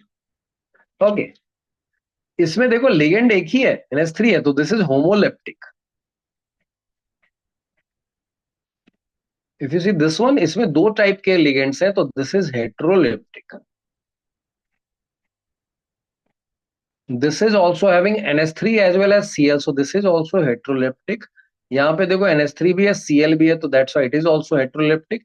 यहाँ पे देखो NH3 और NO2 दोनों है, तो दिस इज ऑल्सो हेट्रोलेप्टिक. यहाँ पे NH3 और NO2 दोनों है, तो this is also heteroleptic. But यहाँ पे सिर्फ NO2 है, तो दिस इज होमोलेप्टिक, है ना. I write it here. This is homoleptic. तो इसका मतलब there are 5 heteroleptic, 2 homoleptic. Is it okay? Is it okay everyone? चलो एक क्वेश्चन देता हूं.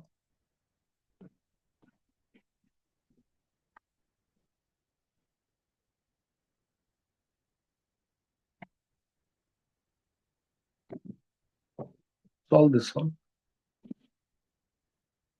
मैट्रिक्स मैच टाइप का क्वेश्चन है.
Okay. I'm getting different answers from different students. Rishit is saying RPQS, Pratyush is saying PQRS.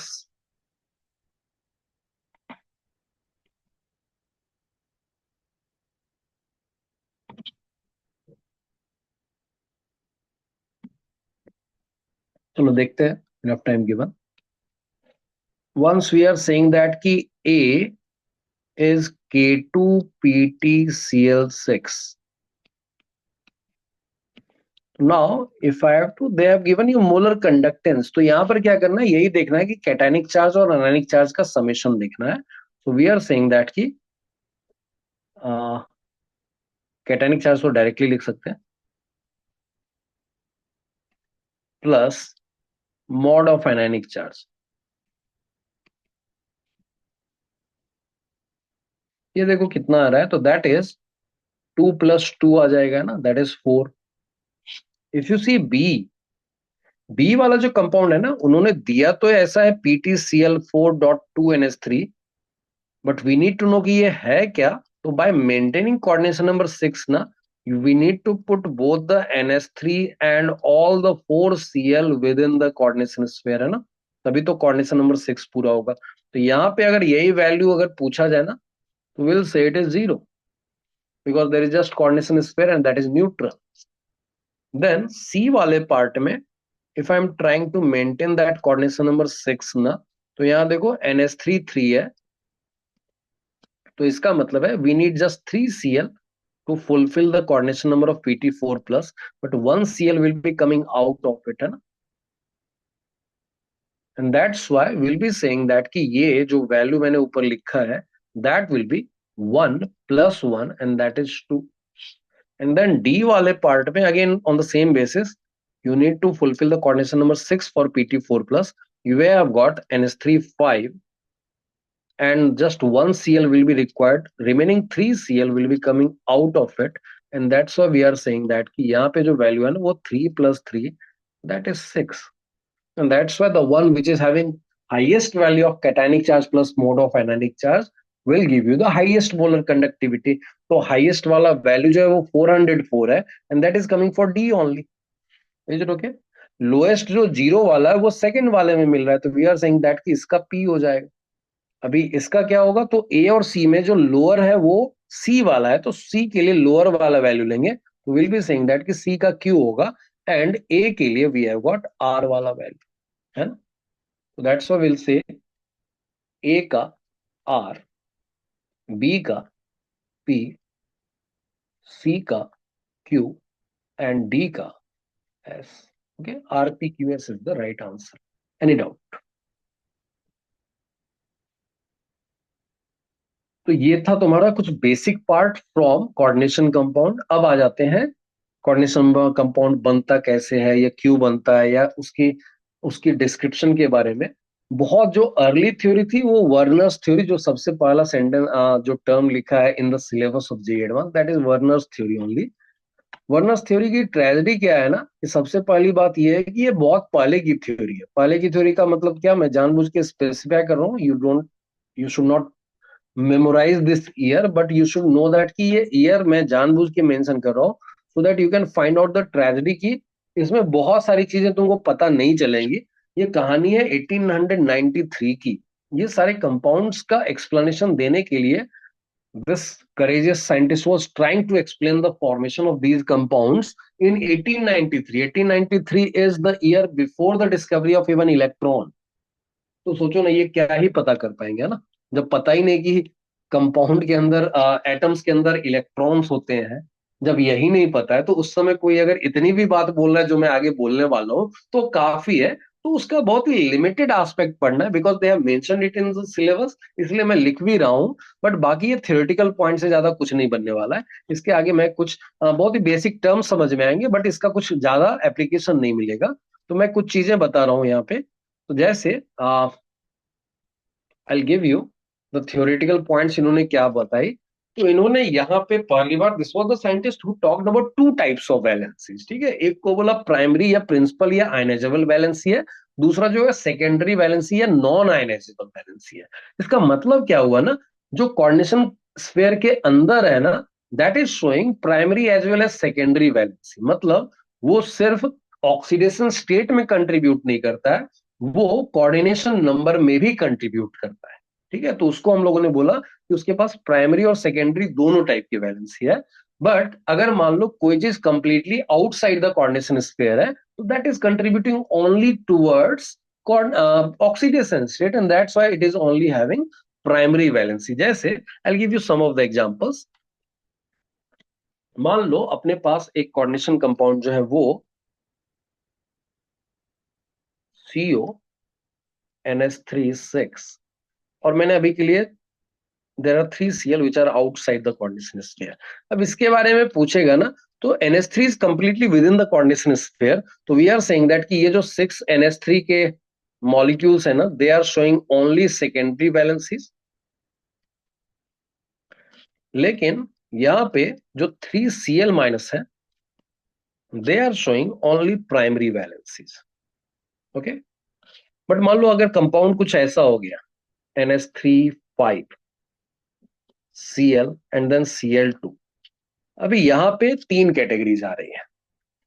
ठीक है, we have got NH3 completely 5, जो NH3 दिख रहे हैं ना, they are completely within the coordination sphere, they are showing only secondary valencies.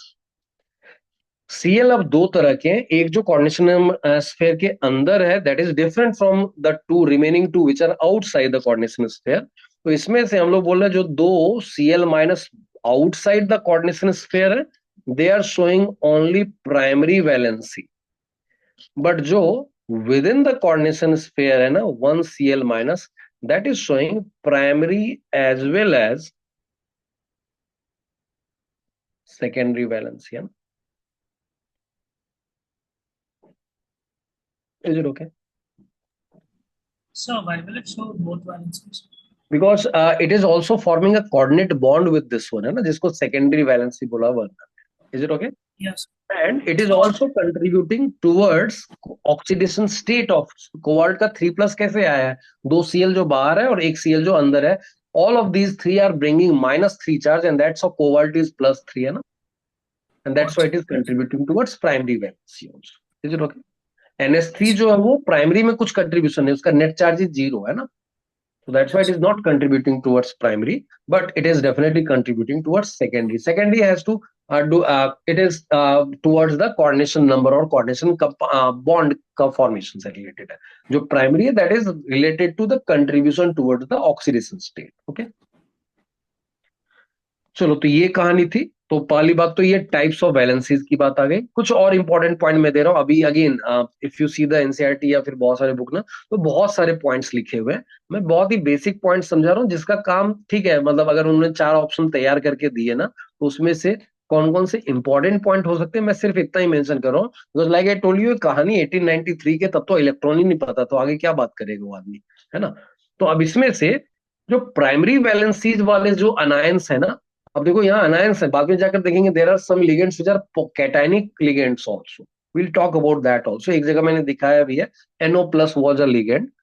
तो यहाँ पर नॉर्मली 1893 के टाइम पे इतनी चीजें मालूम नहीं थी, इसलिए दे आर टॉकिंग अबाउट कि generally neutral ligands are there in the coordination sphere. Anions are mostly outside the coordination pair. Sometimes they can be within the coordination sphere also, है ना। तो यहाँ पे सेकंड पॉइंट क्या है? Primary valencies are satisfied by anions only. Again I am reminding you, उस समय इतना कुछ पता नहीं था, इसलिए वो कैटायनिक लिगेंड की बात ही नहीं की गई। The number of primary valencies depends on the oxidation state, जो मैंने बात की थी अभी जस्ट, कि primary valencies is mostly contribution towards oxidation state of the central metal, and it may change from one compound to another.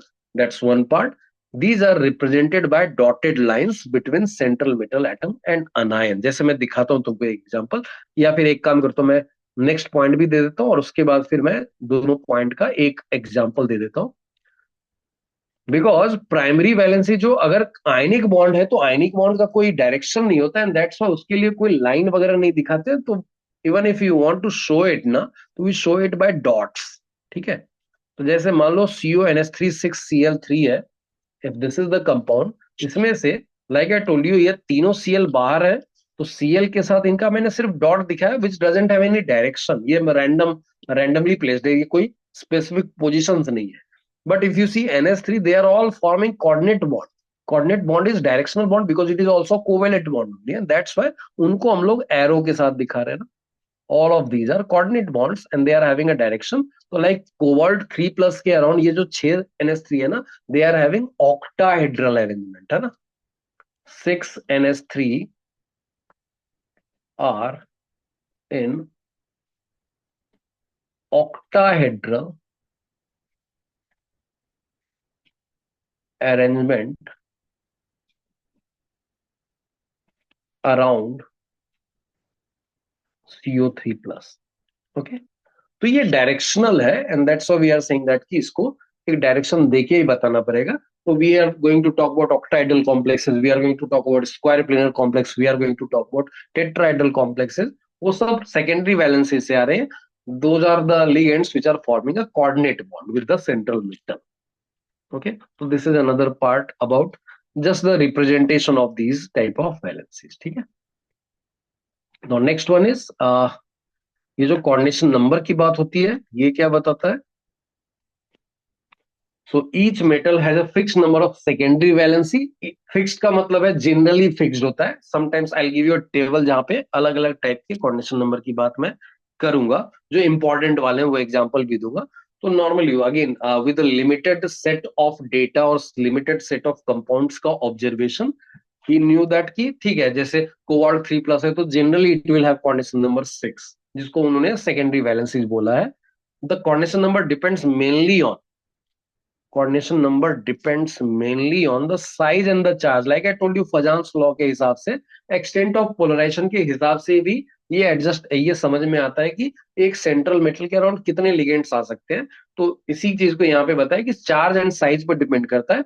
Charge upon size का value ज्यादा होगा तो पोलराइजिंग पावर ज्यादा होगा, पोलराइजिंग पावर ज्यादा होगा तो ज्यादा नंबर ऑफ कोवेलेंट बॉन्ड बना सकता है. The maximum number of ion और molecules that the central atom can hold by secondary valency is known as coordination number. But like I told you, इसका specific बहुत ही क्लियर डेफिनेशन कोऑर्डिनेशन नंबर का है. Number of covalent bond, coordinate covalent bonds formed by the central metal is called its coordination number. ठीक है. तो यहाँ बहुत ही उलझी हुई लैंग्वेज थी क्योंकि बहुत पहले की कहानी थी. बाद में बहुत चीजें सुलझ गई और साफ साफ दिखा कि कोऑर्डिनेशन नंबर का मतलब है कितने coordinate bond central metal atom या आयन ने बनाए हुए हैं. That is the coordination number. Okay. तो दिस इज डी पार्ट. कुछ और पॉइंट्स हैं? मैं एक साथ सब दे देता हूं, फिर एक एक करके उसको डिस्कस भी कर लेंगे. ई पॉइंट देखो. ई पॉइंट में the ions attach to primary valencies possess ionising nature. जो मैंने बोला कोऑर्डिनेशन स्फीयर के बाहर जो है दो आर आयनाइजिंग नेचर, उनके लिए जो स्पेसिफिक टेस्ट है वो मिलेंगे तुमको, है ना. Where is the ions attach to secondary valencies do not ionize. जो within the coordination sphere है generally they do not ionize. And that's why when the complex is dissolved in solvent, you will be getting those ions which are the part of ionization sphere, but you will not be getting those ions which are part of coordination sphere, है ना. तो ये कहानी ई वाले part में. F में every central ion tends to satisfy its primary as well as secondary. That means it will have some oxidation state and it will be having some coordination number. G point, the secondary valencies are directional. Like I told you, those are coordinate covalent bond and that's why they are directional and are directed in space around the central metal. और उसी से तुम्हारा stereo isomerism भी आ सकता है, जिसकी बात आगे हम लोग करेंगे ड्यूरिंग द आइसोमेरिज्म. ठीक है. जो प्राइमरी वैलेंसीज है, those ions which are having which are present with ionic bond with the central metal, that will be non-directional obviously. Initially Werner had pointed out coordination number of metal atom to be 4 और 6. ये initial कहानी है कि उन्होंने बोला या तो 4 दिख रहा है या 6 मिल रहा है, जितने उनके पास अवेलेबल डेटा या एक्सपेरिमेंटल रिजल्ट्स थे उसके हिसाब से उन्होंने 4 या 6 बोला था. 6 valencies were regarded to be directed at corners of regular octahedral, जो मैंने ऊपर भी बताया कि octahedral अरेंजमेंट मिल रहा है. 4 है तो उसमें दो तरह की कहानी है. या तो वो स्क्वायर प्लेनर होता है, प्लेनर बोला है तो this is square planar actually. या तो स्क्वायर प्लेनर हो जाएगा या फिर टेट्राहेड्रल आ जाएगा. दो तरह के अरेंजमेंट मिलेंगे of the ligands around the central metal. बाकी भी है लेकिन these are the important one. ठीक है. Now like I told you, coordination number normally तुमको यही 2, 4, 6 इस तरह के दिखेंगे. बट अभी जो नोन वाले में है वो 9 वाइन तक भी चला जाता है. कुछ कुछ एग्जांपल्स होते हैं जो 9 तक भी है, अपने सिलेबस में नहीं है, मेरे पास नोन एग्जांपल भी नहीं है. But theoretically we can say that कि अभी, थ्योरेटिकली क्या प्रैक्टिकली, अभी कुछ कुछ केसेस हैं जहाँ पे कोऑर्डिनेशन नंबर का जो वैल्यू है ना वो 9 तक भी देखा गया है. Not relevant. नॉर्मली अपने काम का जो है वो 4 एंड 6 वाला है. एक मैं टेबल दे रहा हूं जो इंपॉर्टेंट टेबल है related to coordination number of few important ions, जो बार बार ऑब्जर्वेशन में भी तुमको दिखेगा जब मैं डिफरेंट टाइप के एग्जांपल्स दूंगा. जो मैंने रेड से कर दिया ना वो इंपॉर्टेंट वाले हैं, मतलब मैंने ओवरऑल लगभग सब कवर कर दिया यहाँ पे. बट जो रेड में हाईलाइट किया ना, those are the important one जो तुमको फ्रीक्वेंटली क्वेश्चंस में जिसके कोऑर्डिनेशन कंपाउंड दिखेंगे. ठीक है. Now I am giving you a very basic limitation. ऐसे तो भर भर के लिमिटेशन होंगे क्योंकि ये बहुत पुरानी कहानी है, उस समय तो कुछ भी नहीं पता था. लेकिन एक बेसिक लिमिटेशन में बता रहा हूं कि ये कोऑर्डिनेशन कंपाउंड बनने का मेथड क्या है, डिफरेंट स्ट्रक्चर्स क्यों मिल रहे हैं, कलर कैसा आ रहा है, क्यों आ रहा है, स्टेबिलिटी एक की ज्यादा एक की कम क्यों है, मैग्नेटिक प्रॉपर्टी क्या है और क्यों है, पैरामैग्नेटिक है, डायमैग्नेटिक है, पैरामैग्नेटिक है तो मैग्नेटिक मूवमेंट कितना है. ये सारी चीजों में वर्नर साहब हाथ जोड़ लेते हैं क्योंकि ये कहानी तब की है जब ये सारी चीजें आई ही नहीं थी, है ना. मतलब इतनी टेक्नोलॉजी डेवलप नहीं थी कि इन चीजों को एक्सप्लेन किया जा सके, है ना. तो बहुत ही बेसिक एक लाइन मैंने बोल दिया है कि these are the basic limitation of the Werner's theory. ठीक है. Any doubt? अब आज का जो अगला डिस्कशन है ना, मैं तुम्हारी तरफ बहुत सारा डेटा देने वाला हूँ. वो डेटा जो है ना that is regarding the ligands, कितने टाइप के हो सकते हैं, किस किस टाइप के क्लासिफिकेशंस है, वो मैं तुमको बताने वाला हूँ. कुछ पार्ट उसमें रट्टा है, मतलब तुम्हारे पास मैं नाम अभी जैसे मैंने ऊपर ए बी एन क्या है, ई एन क्या है, टी एन क्या है, पी एन क्या है, इस तरह के नाम में रखूंगा. वो तो है ही है. लेकिन पहले मैं एक बेसिक क्लासिफिकेशन समझाता हूँ लिगेंड्स का. ठीक है. तो लिगेंड्स के लिए जो अलग अलग तरह के क्लासिफिकेशन हुए हैं ना, एक है डेंटिसिटी की बेसिस पे। डेंटिसिटी का मतलब है किसी लिगेंड के पास how many donor sites are there, मतलब वो पर लिगेंड वो कितने कोऑर्डिनेट बॉन्ड बनाने वाला है with the central metal atom और आयन। अगर वो एक ही बनाएगा तो उसको मोनोडेंटेट बोला, दो बनाए तो बायडेंटेट, तीन बनाए तो ट्राइडेंटेट, ऐसा करते करते हेक्साडेंटेट तक। Very clearly we have got examples which are up to hexadentate. Flexidentate ambidentate क्या है इसको मैं बाद में डिस्कस करूंगा, ठीक है। चिलेशन, चिलेशन मैंने पहले भी मेंशन किया ऑर्गेनिक के टाइम पे, जब मैंने सैलिसिलिक एसिड या सैलिसिलर डिहाइड वगैरह बताया था, तो उसमें बताया था कि वहां पे you are getting intramolecular ring formation एक बन जाता है, हाइड्रोजन बॉन्ड बनता है तो वहां पर रिंग फॉर्मेशन हो जाता है। वैसे ही जब जब विद इन द मॉलिक्यूल, जैसे यहाँ पर अगर क्या रिलेवेंट है, तो with in the coordination sphere अगर तुमको रिंग फॉर्मेशन होने लगे because of multiple donor site of the ligand, obviously मान लो अपने पास एक लिगेंड है जो मल्टीपल डोनर साइट्स रखता है, तो मान लो यहाँ पर मेरे पास सेंट्रल मेटल है और एक लिगेंड है जो इधर से भी बॉन्ड बना रहा है और इधर से भी बॉन्ड बना रहा है because of multiple donor sites, तो obviously we are getting ring formed, है ना। और ये जो रिंग फॉर्म है ना, हो रहा है, इसी को हम लोग बोल देते हैं चिलेशन। तो we can have chelating ligands, we can have non chelating ligands, ठीक है। तो दैट इज अनदर पार्ट। तीसरा जो है ना, इसका डिस्कशन अलग से मैं करूंगा, विच इज क्लासिक और sigma donor, and non classic में सिग्मा डोनर पाई एक्सेप्टर और पाई डोनर पाई एक्सेप्टर। ये बात हम लोग अलग से एक पूरा टॉपिक डिस्कस करने वाले हैं। But like I told you, आज मैं जो तुम्हारे सामने करने वाला हूं, I am going to give you the data. That means I am going to give you a long list of ligands जिसके बारे में बार बार हमारी बात होगी। जो इंपॉर्टेंट वाला है वो अपने डिस्कशन में अपने आप दिखने लगेगा कि कौन से इंपॉर्टेंट है जिसको मैं बार बार यूज कर रहा हूँ ड्यूरिंग आवर एग्जाम्पल। तो सबसे पहले डेंटिसिटी की बेसिस पर जो क्लासिफिकेशन है ना, वो देख लेते हैं। तो लाइक आई टोल्ड यू, एक डोनर साइट है, एक लोन पेयर डोनेट करने वाला है तो उसको मोनोडेंटेट बोलेंगे, दो करेगा तो बायडेंटेट बोलेंगे। तो जैसे, तो डेंटिसिटी किसको बोल रहा है, तो सिंपल सी कहानी, number of coordinate bonds made by the ligand is known as denticity. एक ही अगर बनाया है तो उसको हम लोग मोनोडेंटेट या यूनिडेंटेट बोलते हैं। तो जैसे यहाँ पर जितने एग्जांपल दिख रहे हैं, fluoride, chloride, bromide, H2NH3, CN- NO2-, ये जितने मैंने एग्जांपल दिखे हैं, दीज आर मोनोडेंटेट। बायडेंटेट में you will be having two donor atoms और टू डोनर साइट्स, और पर ligand they are going to form two coordinate bonds. तो मैं कुछ एग्जांपल्स अगेन दे रहा हूँ, ये सारे एग्जांपल्स अलग अलग जगहों पे दिखते रहेंगे, कुछ जो बहुत इंपॉर्टेंट रहेंगे उसको मैं टिक लगाता चला जाऊंगा, ठीक है। तो जैसे ENOX, कार्बोनेटो भी rarely दिखेगा, this will be there, gly will be there, dipyridine is not that much important, but these are some important bidentate ligands। अब इसी में देखो, bidentate ligand में अगर दो डोनर साइट है सेंट्रल मेटल के साथ, अगर दोनों ने बॉन्ड बनाया तो it is having the ring formation, है ना। रिंग फॉर्मेशन को ही चिलेशन बोलते हैं। तो these bidentate ligands when they are acting as bidentate ligands, they are also chelating ligands, है ना। is it okay everyone? अब वो बाय हो, ट्राई हो, टेट्रा हो, हेक्सा हो, ये सारे के सारे चिलेटिंग लिगेंड्स भी बन जाएंगे। Any doubt up to this point? वैसा ही I be giving you some examples, एक एक दो दो एग्जांपल मैं दूंगा। Tri, tetra, hex, penta, hexa, इन सब के एक या दो दो एग्जांपल मैं यहाँ पे दे रहा हूँ। सो जैसे इफ यू सी, ट्राइडेंटेट में वी आर गेटिंग डाइन, देखो यहां से एक साइट है, this nitrogen and this nitrogen, all these three are the donor sites for in dine, dine is nothing but diethylene tribe। वैसे ही try, टर्पाइरिडीन जो दिख रहा है यहाँ पे, देखो तीन डोनर साइट्स यहाँ भी दिख रहा है। नॉट वेरी इंपॉर्टेंट, मैं टिक लगा रहा हूँ, ज्यादा इंपॉर्टेंट है वो मैं टिक लगाता जा रहा हूँ। NTA is not that much important, यहाँ पर चार साइट्स हैं दिख रहे हैं, एक यहाँ से, एक यहाँ से, एक यहाँ से, और एक यहाँ से। Not that much important, but trien, dien, trien, ये सब इंपॉर्टेंट आ रहा है। यहाँ पे भी देखो चार चार डोनर साइट्स दिख रहे हैं। पेंटाडेंटेड लिगेंड में we are getting EDTA3- and EDTA4- हो गया तो फिर वो हेक्साडेंटेट है, वेरी इंपॉर्टेंट। ये पूछा भी गया, आगे भी आता रहेगा EDTA, ठीक है। That is very important, you need to know कि इसका स्ट्रक्चर कैसा है। मैं आगे भी यूज करूंगा, इसको बताऊंगा मैं वापस से, लिखना भी बताऊंगा, how to get the structure of it. देखने से बहुत कॉम्प्लिकेटेड लग रहा है, but if you see the name ना, ethylene diamine tetra acetato ion, you will find that कि ये बहुत ज्यादा कॉम्प्लिकेटेड रहेगा, ठीक है। आगे मैं इसको यूज करूंगा तो मैं इसका स्ट्रक्चर भी समझाऊंगा तुमको। Just right now I am giving you the list of the ligands जो एटलीस्ट इंपॉर्टेंट वाले हैं, ठीक है।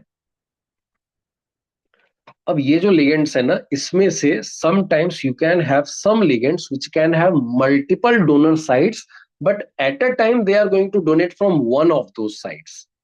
या तो ये या तो वो, मतलब दो साइट्स है, ए साइट एंड बी साइट दोनों है, दोनों से पॉसिबिलिटी है, but while donating it will B donating either from A site or from B site, then we are going to call them ambidentate ligands। ठीक है, तो ambidentate ligands की पूरी लिस्ट में दे रहा हूं ऐसे तो,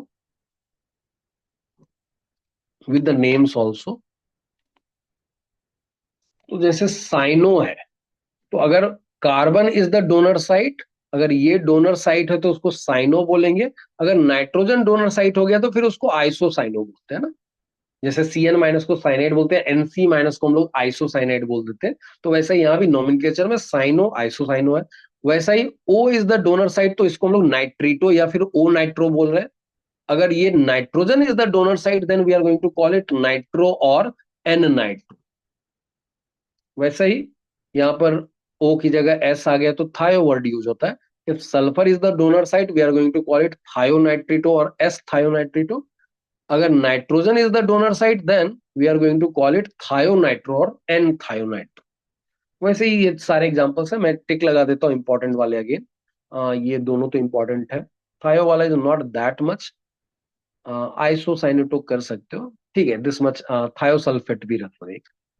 दीज आर इंपॉर्टेंट एग्जाम्पल जहां पे you are suppose to know इनके नाम भी क्या है एंड डोनर साइट क्या होगा तो क्या नाम होगा, ये आगे हम लोग नोमेनक्लेचर में वापस से आएगा, but you are suppose to know these names. ठीक है, एम्बिडेंटेट में एनी डाउट?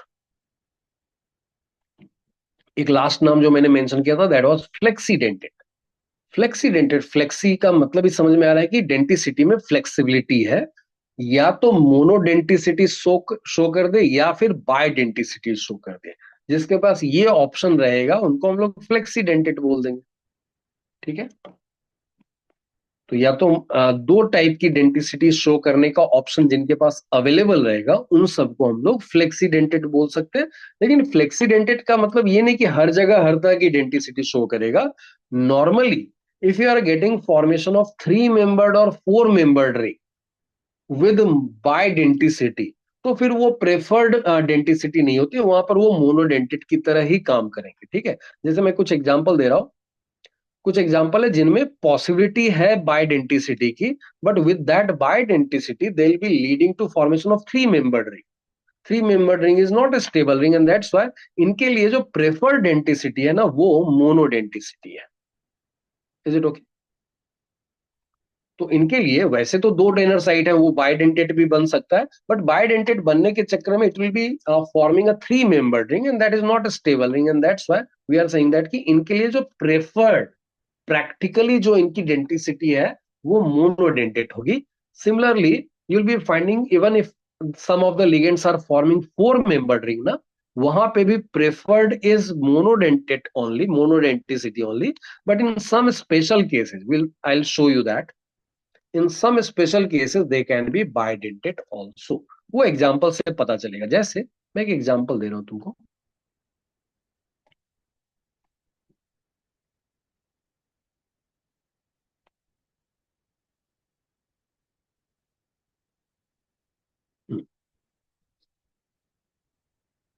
देखो जरा ये,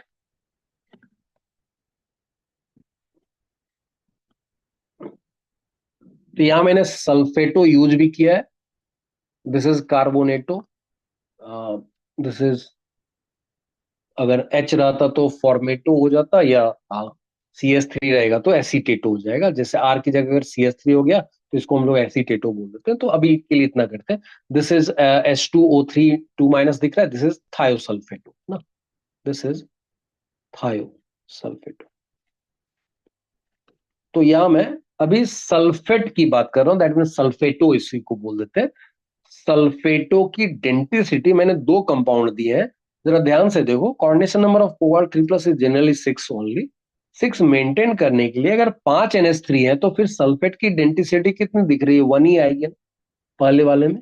but if you see the second one में नाइट NH3 4 ही है, तो इसका मतलब इसकी डेंटिसिटी 2 लेनी पड़ेगी ना, and that's why it is acting as bidentate in this case. तो generally it will be acting as monodentate, but in some specific example we need to be careful about the coordination number of central metal, and based on that we can find out that कि ऐसे ligands का behaviour कैसा हो सकता है. लेकिन अगर ring का साइज 5 या 6 बनने लगा तो फिर they will start acting as polydentate और बाइडेंटेट. अगर बाइडेंटिसिटी आ रही है तो ऐसा हो जाएगा. एक और एग्जांपल मैंने यहाँ पे भी दिया, देखो यहाँ पे भी कोबाल्ट का अगर मैंने 6 कोऑर्डिनेशन नंबर रखा है तो denticity of thiosulphato will be 1 only.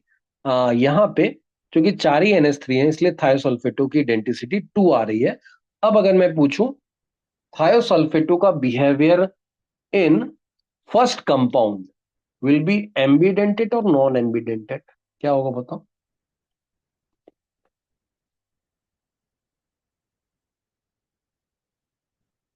शरण, will it be ambidentate or non ambidentate?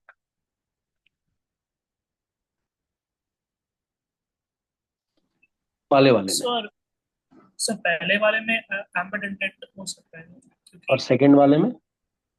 Second वाले में नॉन एम्बिडेंटेट होगा. ओके, एम्बिडेंटेट जब मैंने बताया था तो मैंने बोला था या तो ये या तो वो तो तभी होगा ना जब वो मोनोडेंटिसिटी शो कर रहा है. या तो sulphur will be donor site या फिर oxygen will be donor site. दोनों अगर डोनर साइट हो गया तो ये एम्बिडेंटेट हुआ ही नहीं. This is when it is monodentate then only it can show ambidenticity, but if it is bidentate it is non ambidentate, है ना. is it okay everyone?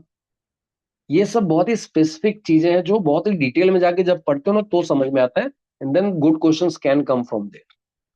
और ये बेसिक ही चल रहा है, मैं अभी डिटेल में गया ही नहीं हूं. जहां पर मैं बॉन्डिंग की बात करूंगा, आइसोमेरिज्म की बात करूंगा, कलर की बात करूंगा, मैग्नेटिक प्रॉपर्टी की बात करूंगा, उधर तो अभी मैंने एंटर ही नहीं किया. We are still discussing the basic of it. ठीक है, चलो तो ये कहानी होगी तुम्हारी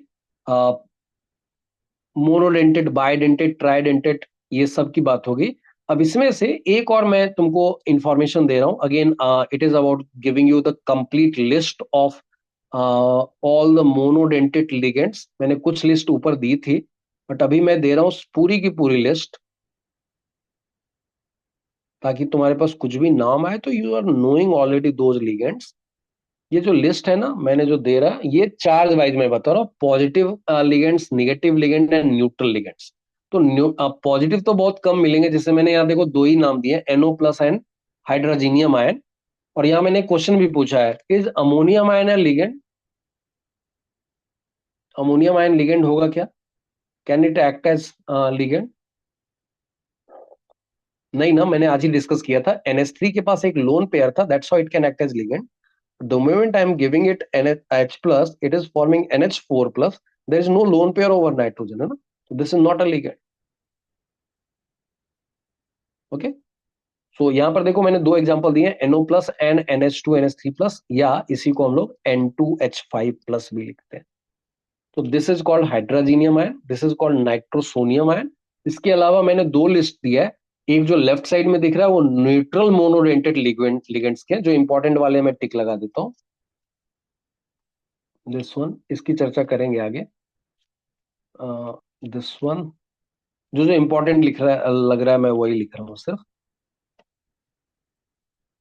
ट्राइअल्काइल in general, PPS3 is important. ये सब तो आएगा आगे. This will come. Pyridine is important, pyrazine is not that much important. ये इंपॉर्टेंट वाले मैं टिक लगा दे रहा हूँ. यहाँ पे अगेन अनायनिक वाले में ये सब तो है, इंडिविजुअल वाले जो इनिशियल वाले हैं. OH minus is there, oxide पर ऑक्सो ये सब रेयरली आएगा बट आ जाता है कभी कभी, ऑक्सीडेशन स्टेट वाले क्वेश्चंस में आ जाता है. These are there. And then azido रख लो, अमाइडो रख लो. देन ये सब तो नॉर्मल वाले, नाइट्रेट का नाइट्रेटो हो गया, कार्बोनेट का कार्बोनेटो हो गया, सल्फाइड का सल्फाइटो, सल्फेट का सल्फेटो, कार्बोक्सिलेटो हो गया, एसीटेटो, इसी को मैंने बोला था तुमको, R की जगह CH3 आ गया तो एसीटेटो है. ये मिथाइल है, अलाइल, ये सब ऑर्गेनिक वाले आ गए. ये साइक्लोपेंटाडाइनिल है. Then phenyl, this much. ये इंपॉर्टेंट वाले मैंने लिस्ट तुमको दे दी है. तो ये सारे लिस्ट तुम बार बार देखते रहोगे, आगे हम लोग बहुत बार यूज करेंगे तो अपने आप धीरे धीरे चीजें याद हो जाएंगी. Any doubt up to this point?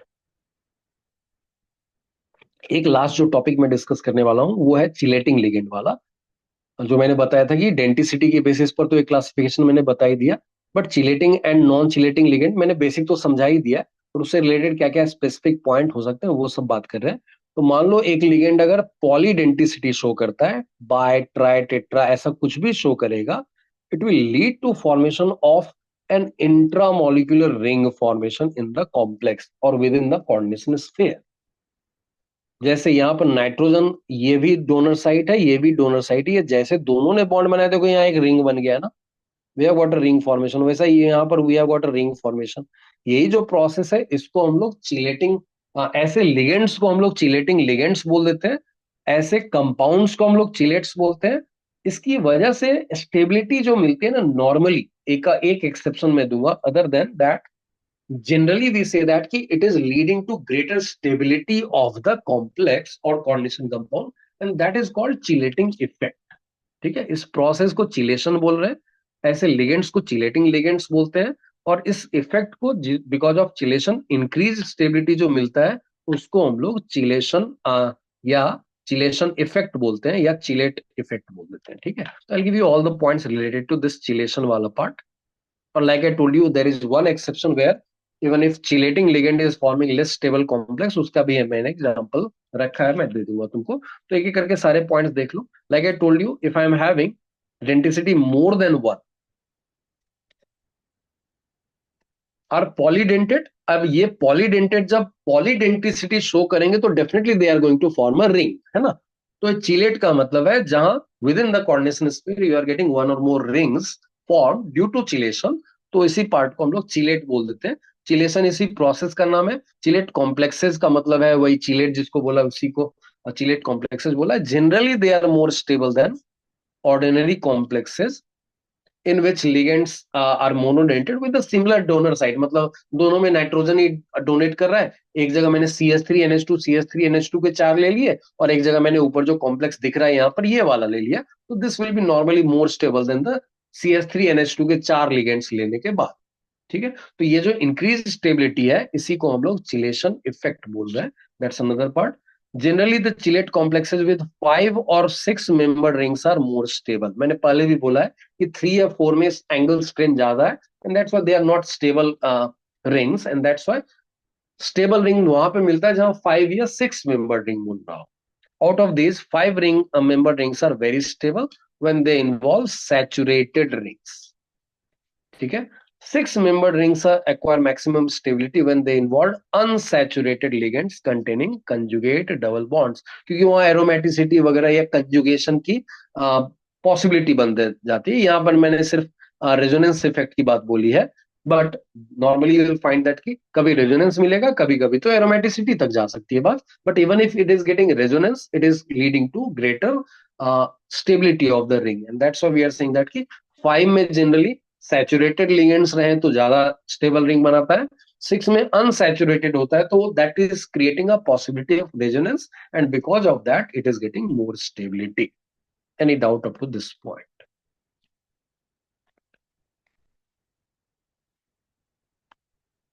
General वाला पॉइंट एक तो मैं बता देता हूं, और फिर एक्सेप्शनल वाला पॉइंट बता दूंगा।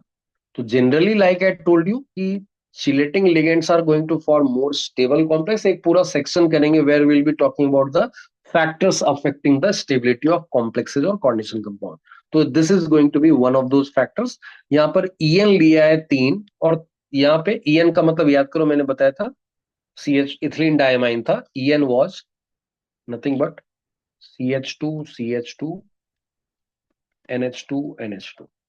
ठीक है, तो नाइट्रोजन इज डोनर साइट यहां भी है, और नाइट्रोजन इज डोनर साइट्स यहां भी है। तो यहाँ पर ये 3 3 ऐसे आएंगे तो 6 डोनर साइट्स हो गए ना, यहाँ पे 6 अलग अलग डोनर साइट्स है। वी आर सेइंग दैट कि stability wise this will be more stable then this one. Okay, that's one part. लेकिन इसी का एक एक्सेप्शन है जो मैंने बोला है कि तुमको याद रखना होगा, दैट इज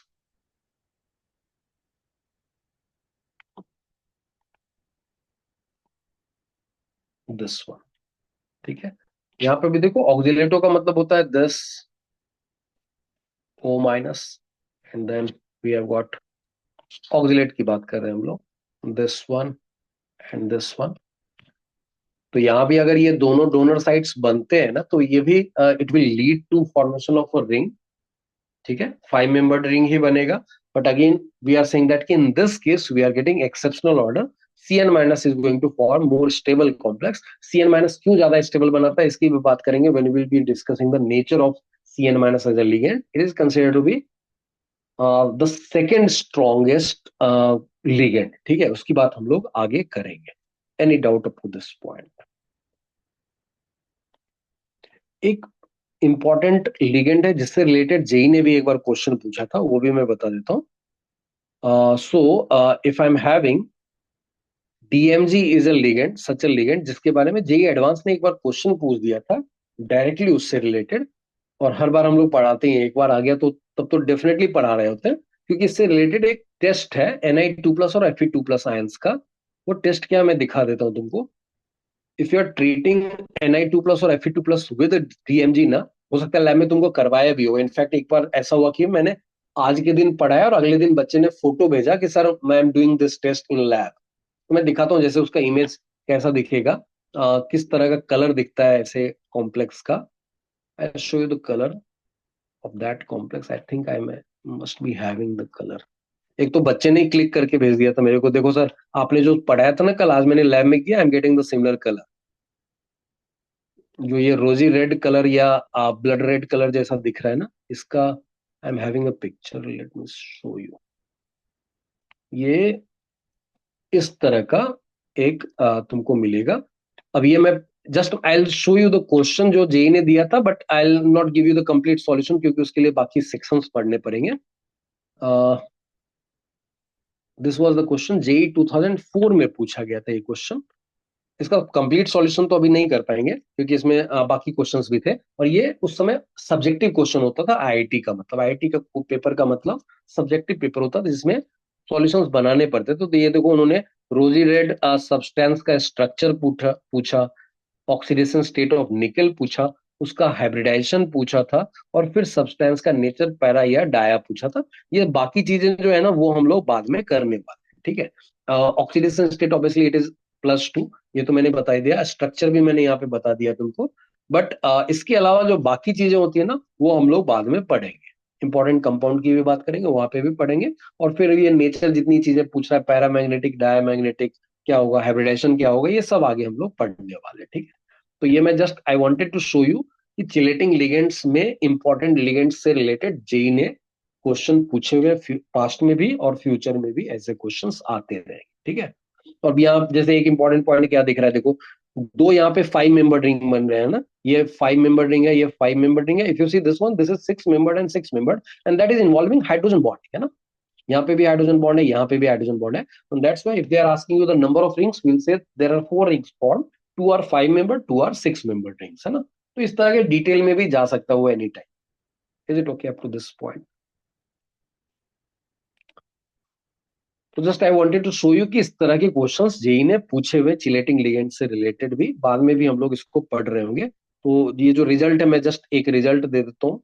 ये जो 5 मेंबर्ड एंड 6 मेंबर्ड वाली रिंग की बात मैंने की है ना, I just mention that result यार, कि इसमें इफ यू सी ना, इसमें सब तरह के बॉन्ड्स दिख रहे हैं तुमको। कोऑर्डिनेट बॉन्ड दिख रहा है, कोवेलेंट बॉन्ड दिख रहा है, सिंगल बॉन्ड दिख रहा है, मल्टीपल बॉन्ड दिख रहा है, हाइड्रोजन बॉन्ड भी दिख रहा है। इसलिए देखो यहाँ पर मैंने मेंशन किया है, this compound is having covalent bond, coordinate covalent bond, hydrogen bond, ये सब दिख रहा है। हाईली स्टेबल है। इसमें 2 5 मेंबर्ड रिंग्स है, 2 6 मेंबर्ड रिंग्स है। Is it okay? Any doubt up to this point?